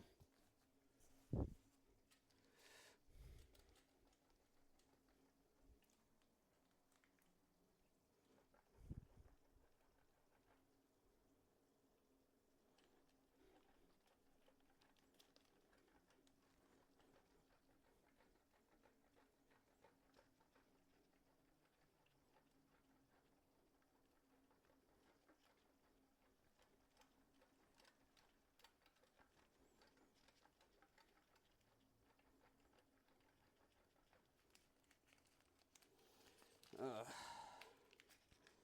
Alright.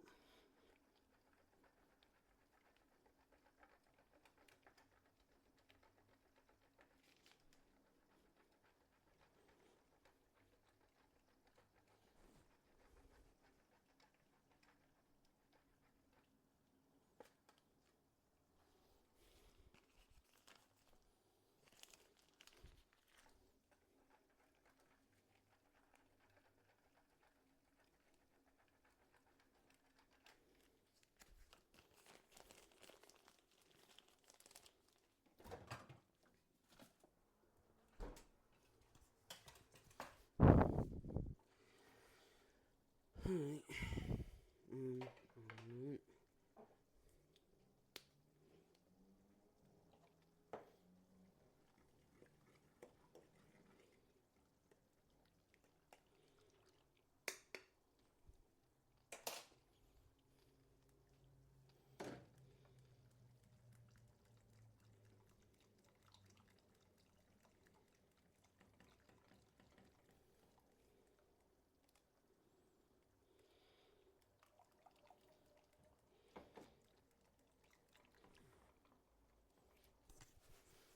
Oh, excuse me a moment.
Right, the ragu is basically done.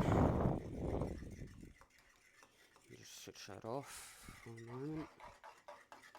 I'm just writing on this now.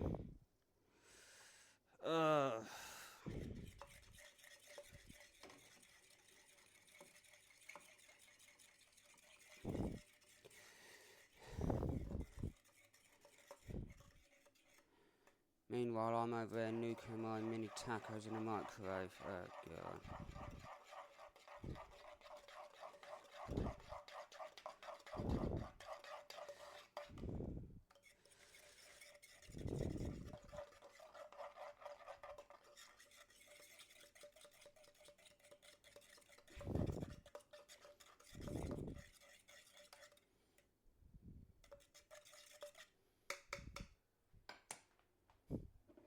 I should get my mum on here making tacos. She'll show you how they're done.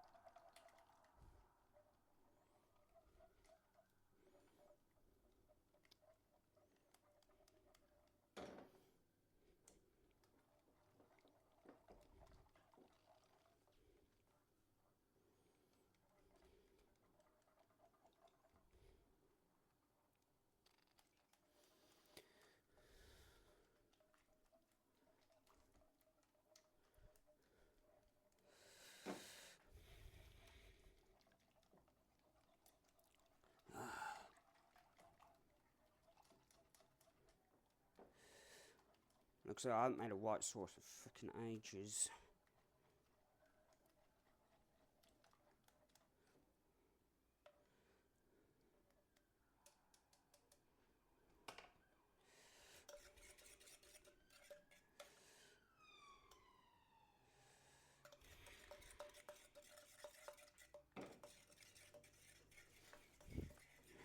The ragu is basically ready.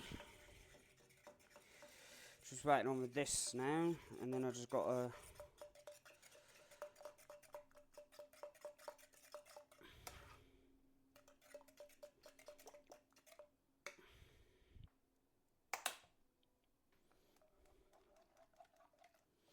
after I've finished this, you can then we'll roll out the pasta for the sheets, and then we can start putting the bloody thing together.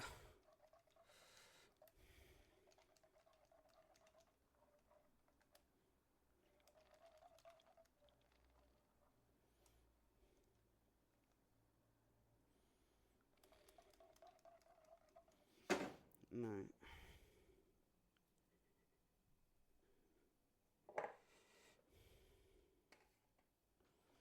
Parmesan cheese, bit of salt and pepper to taste, and now here we go.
Right.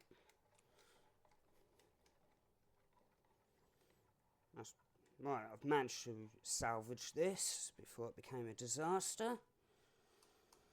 Right. Set that aside now. Right.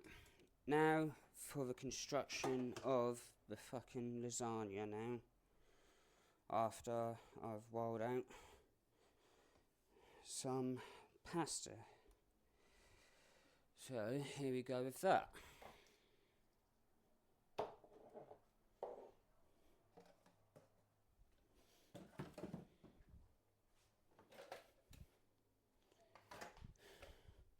Let's preheat the oven on a number 4.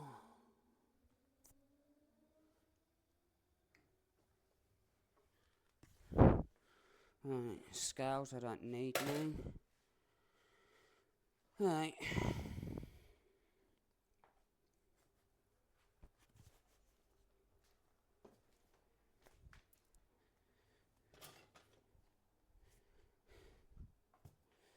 So the pasta's been sitting there for more than half an hour, but that's absolutely fine.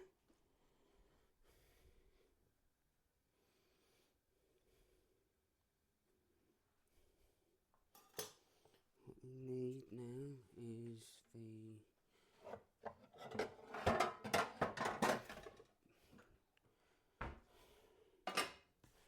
right, that's going to be the well, I'm putting the lasagna in.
I think I left this a bit too long in the cling film.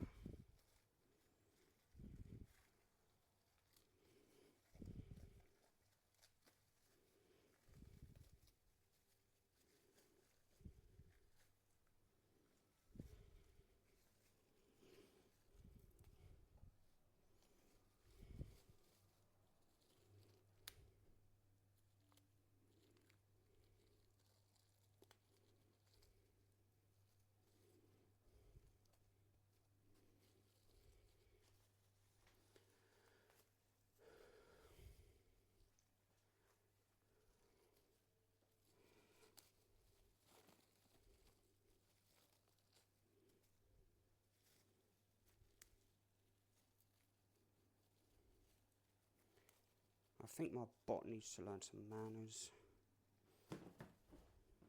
Right.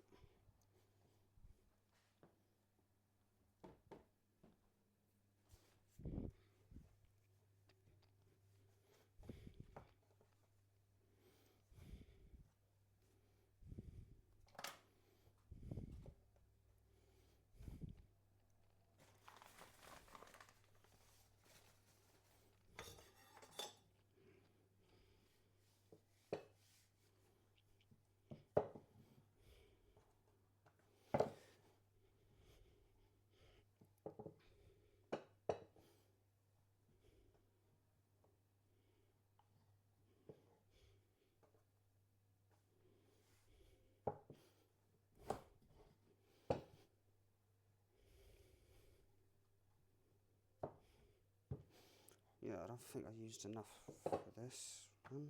But then again, I've got to roll that thin now, so.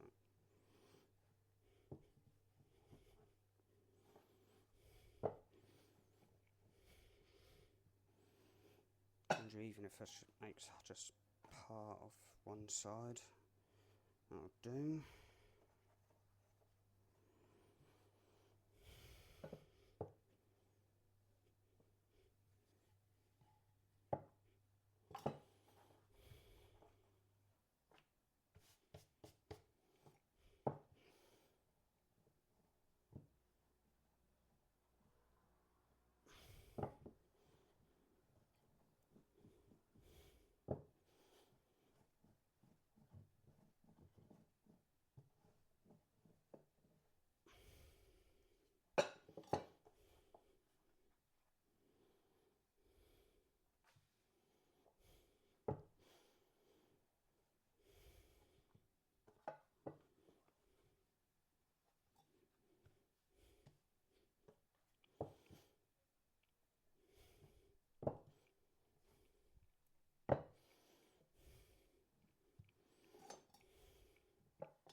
That actually is actually perfect size now.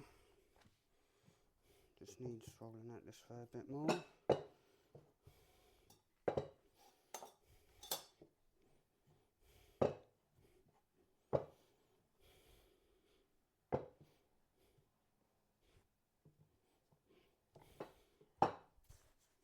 Right.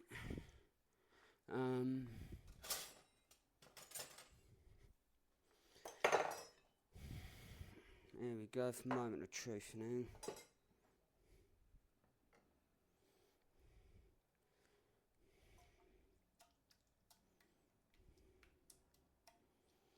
Just enough just to cover the base of the pot.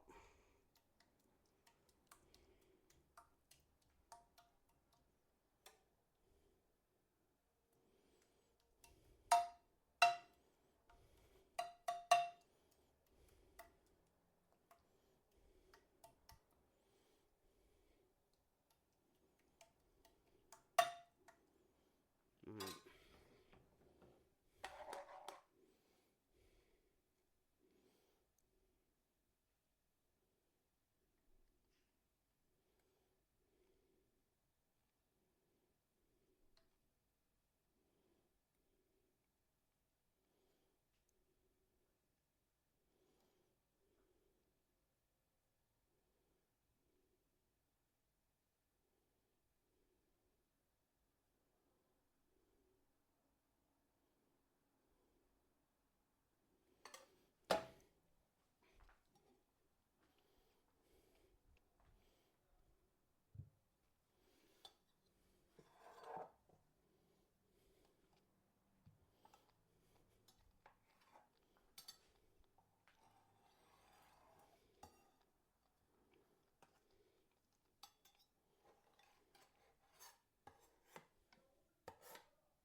So you never throw these little end bits out because you never know when they'll come in useful for bits like this. Right, that's the first layer done. Now on for the second layer. I'm going to add a bit more to this layer.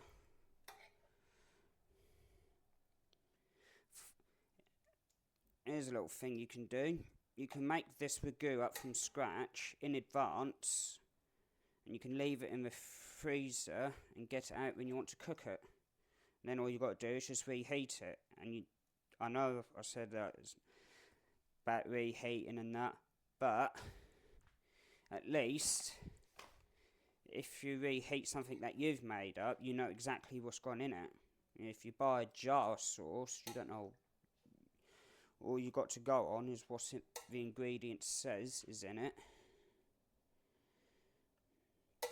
But you have no control over it though. This is why I always prefer homemade to ready-made.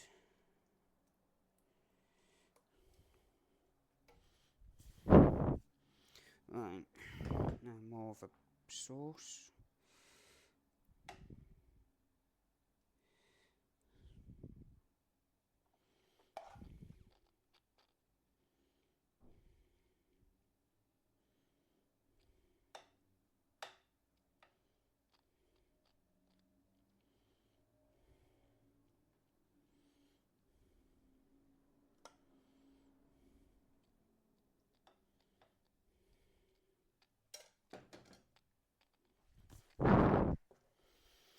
Right. Save them some bits just in case.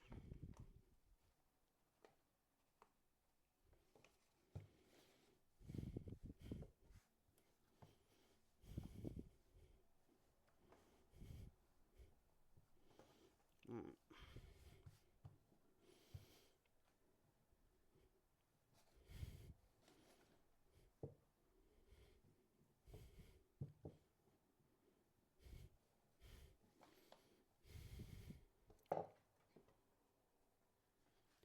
Hi there, how goes the cooking? Not too bad, now finally assembling the lasagna.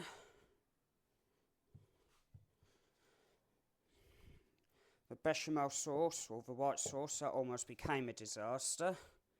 But I managed to save it before it became too much of a fuck up.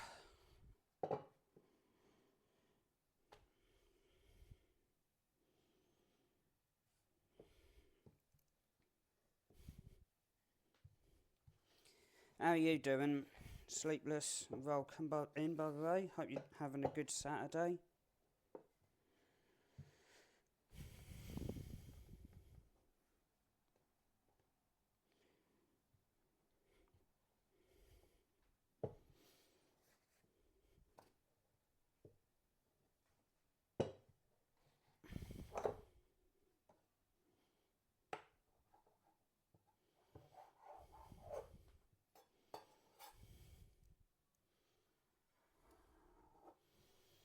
I swear, if anybody turned around and said that this is fake, fucking hell, they're going to get such a mouthful.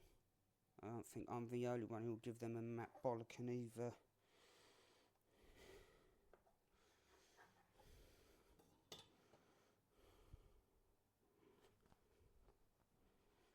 As I know a number of people have come in today to see me cook.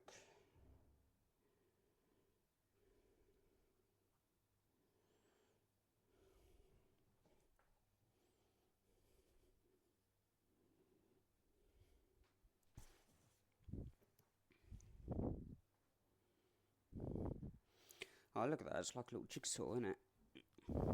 Like a little jigsaw. Just like a little jigsaw. I feel like a kid.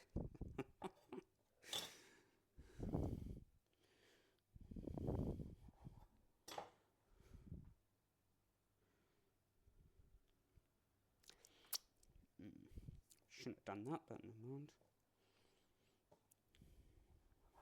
Right. Actually, we could use one of these bits, can't we? Yep, perfect.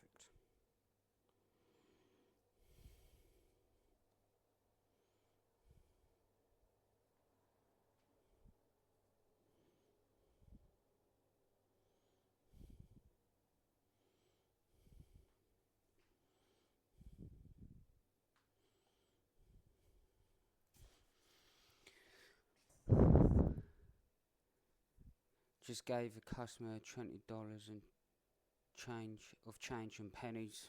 Wow.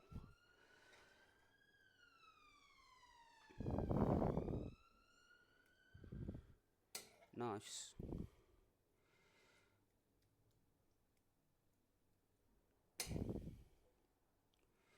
Any of the goo that's left, I've got a feeling this is going to be the last layer of the goo. But any of this that's left, I'm going to put in the freezer, just like I said.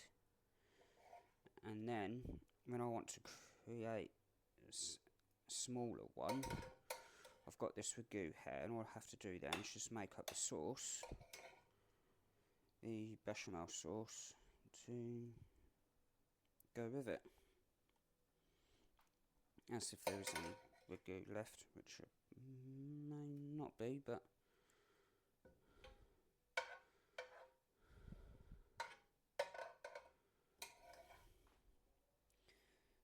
I've got a feeling there won't be. Right. Yeah, there's not it's really now of this left. Right. Well, there's only going to be about 3 or 4 layers, but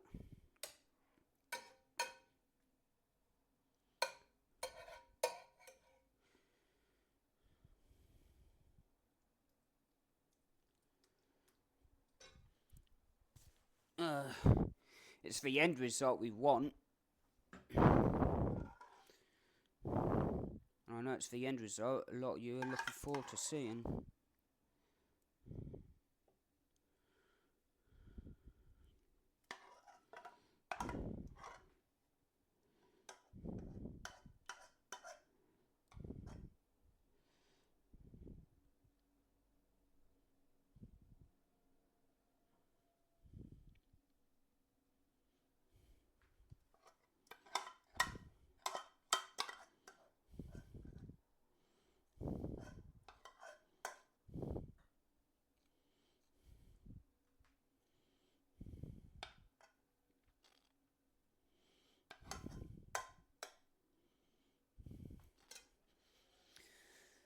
Right.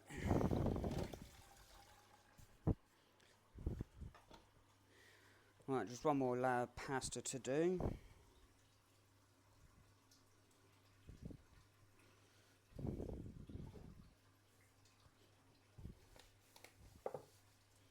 And then we can put the cheese on and whack it in the oven.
Let's try that again.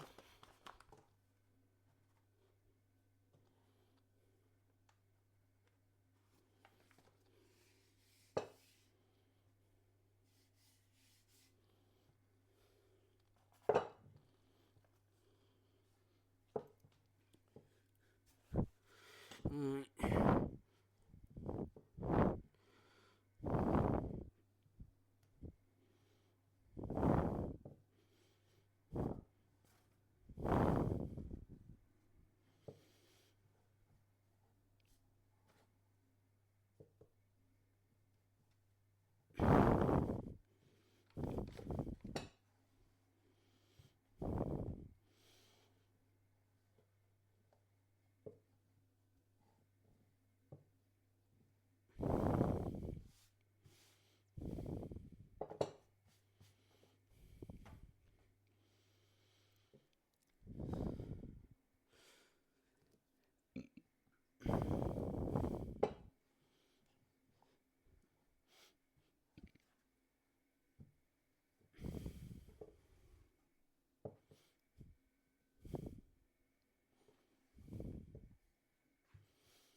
Right, there we go.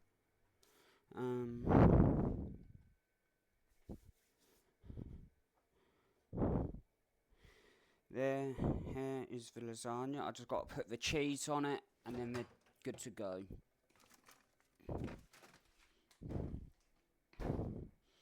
Mozzarella.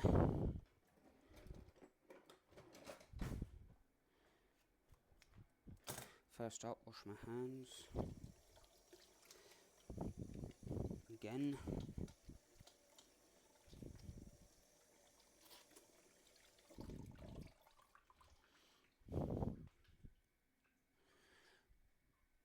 It may not be the best looking lasagna, but who cares? I don't, it's only going to get eaten, so...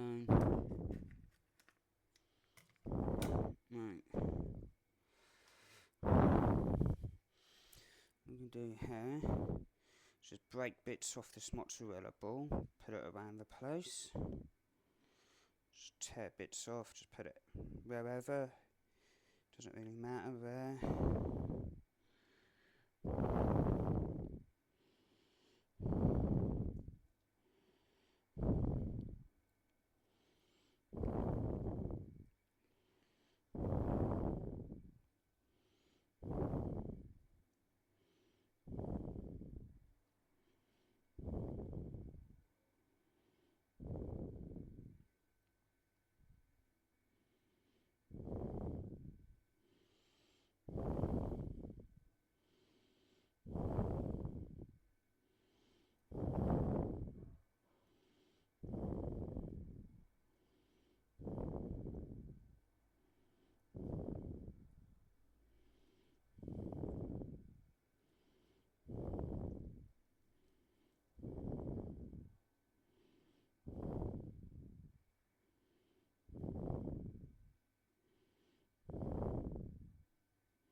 Right.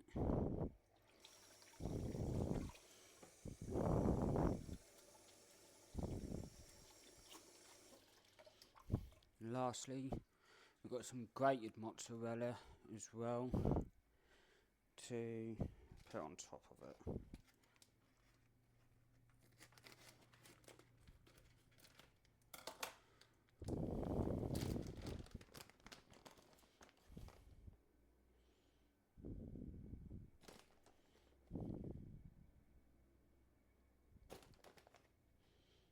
Oh, I did wash my hands just then. Right, there we go.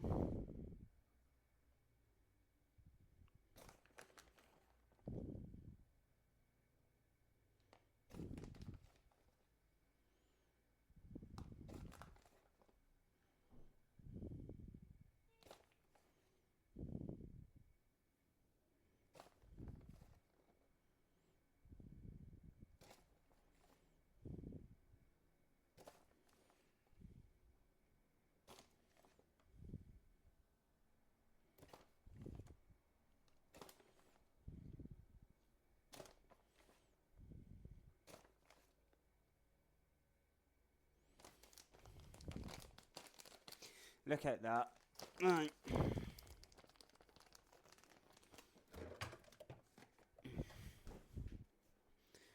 Here it is. The lasagna. That is now going to go in the oven for about 40 to 45 minutes.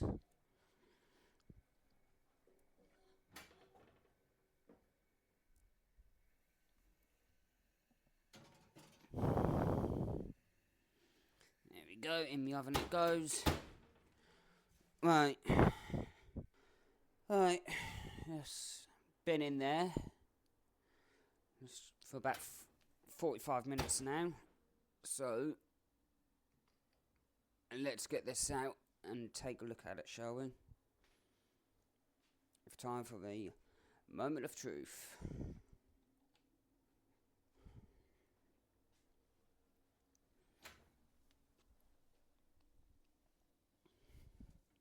Oh my god. I don't know if I want to show you this or not. I think I might just end the stream here and leave you all in suspense. Should I just leave it in? Should I just end the stream? Yeah, I'll end the stream. No, I'm just joking. Here is the end result. Ugh. Look at that.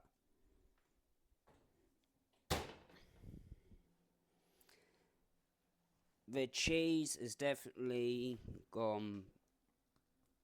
Yeah, I like. Oh, that's gone like all hard and crispy. Like, oh, I love it when cheese does do that. Oh, I fucking love it when cheese go all hard and crispy like that. It's fucking lovely. Right, here we go.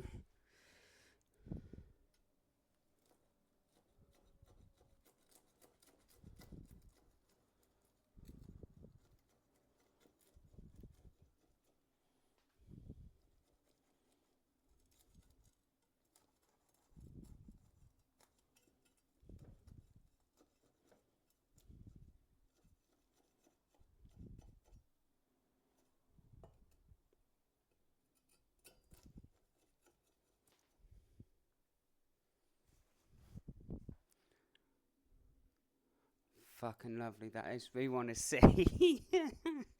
Of course, I was going to let you see what the end result is going to be. Come on. I was just winding you up, then I said, and now I'm just going to end the stream here and leave you all in suspense.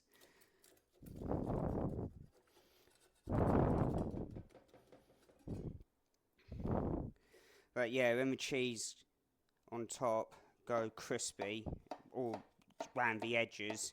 Oh, I fucking love it when that does that.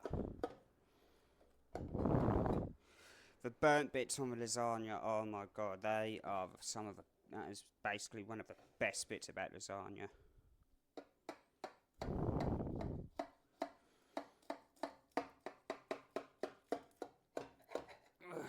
Right.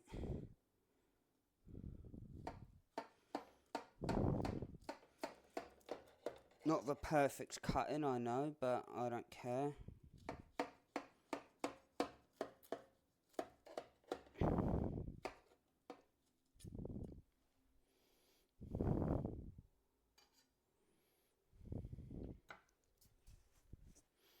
Right.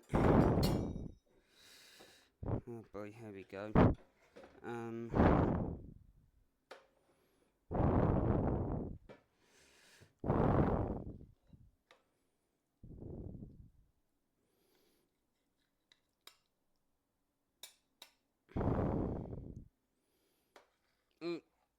Yeah, it's falling apart. Oh well, never mind. I don't care.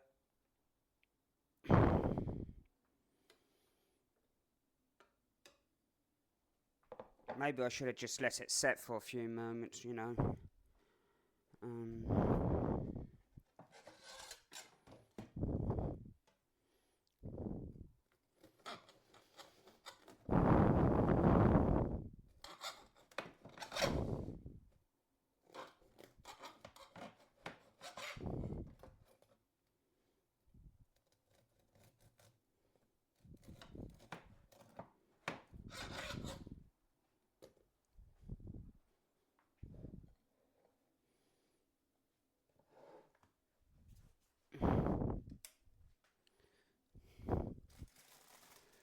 Oh, there we go. We are illuminated now.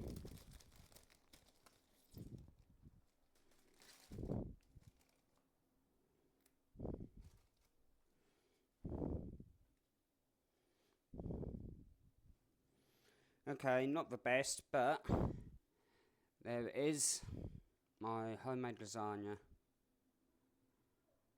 I should have left it set. I should have left it set for a few minutes before attempting to get it out of the thing, but it looks great, Dale. Thank you so much. That looks delightful, honestly. Thank you so much. Yum, bravo. Thank you all so much. Really appreciate that. Now for the taste test. Does it? It looks fine, but does it taste fine? Let's find out, shall we?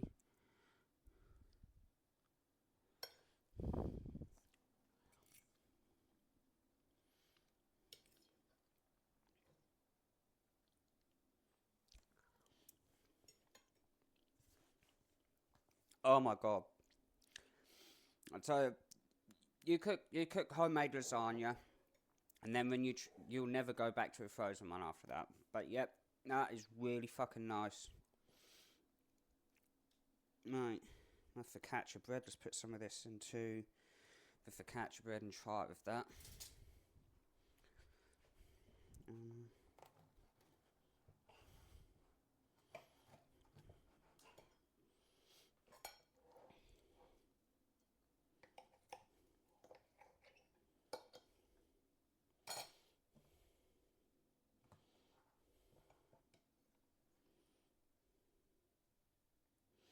Oh my god, the pasta! I didn't even boil the pasta, the lasagna sheets, and they've come out fucking lovely.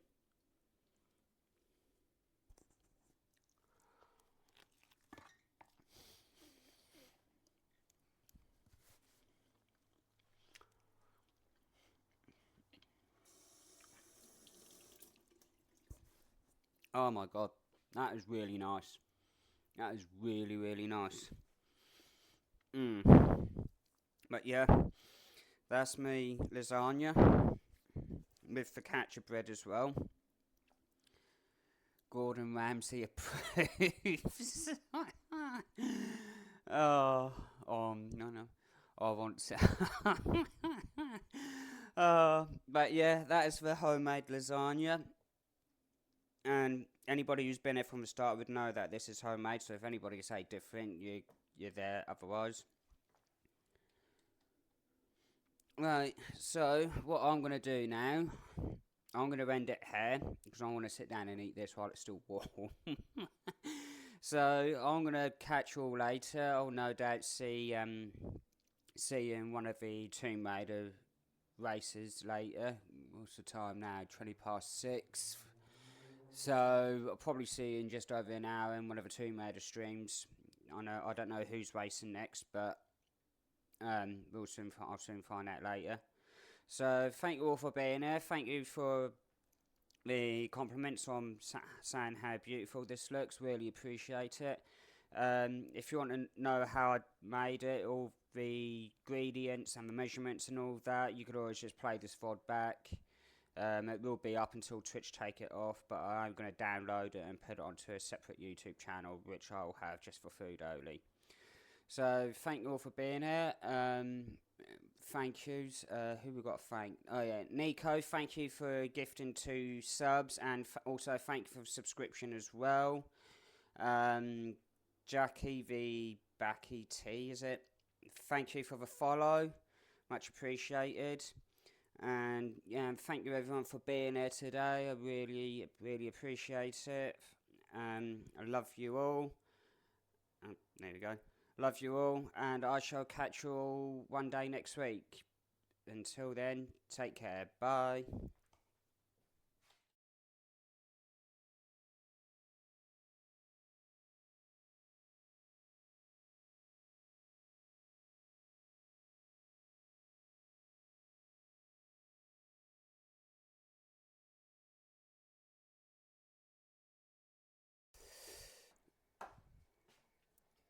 The focaccia should be done now.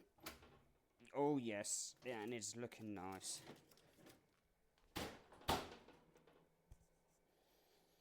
Oh my god, smells nice as well. Look at that. There it is.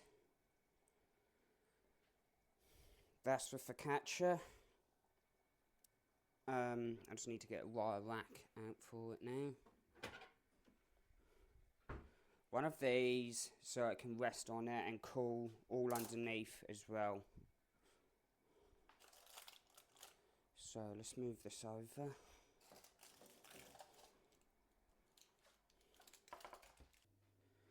I'll just leave on that for the time being.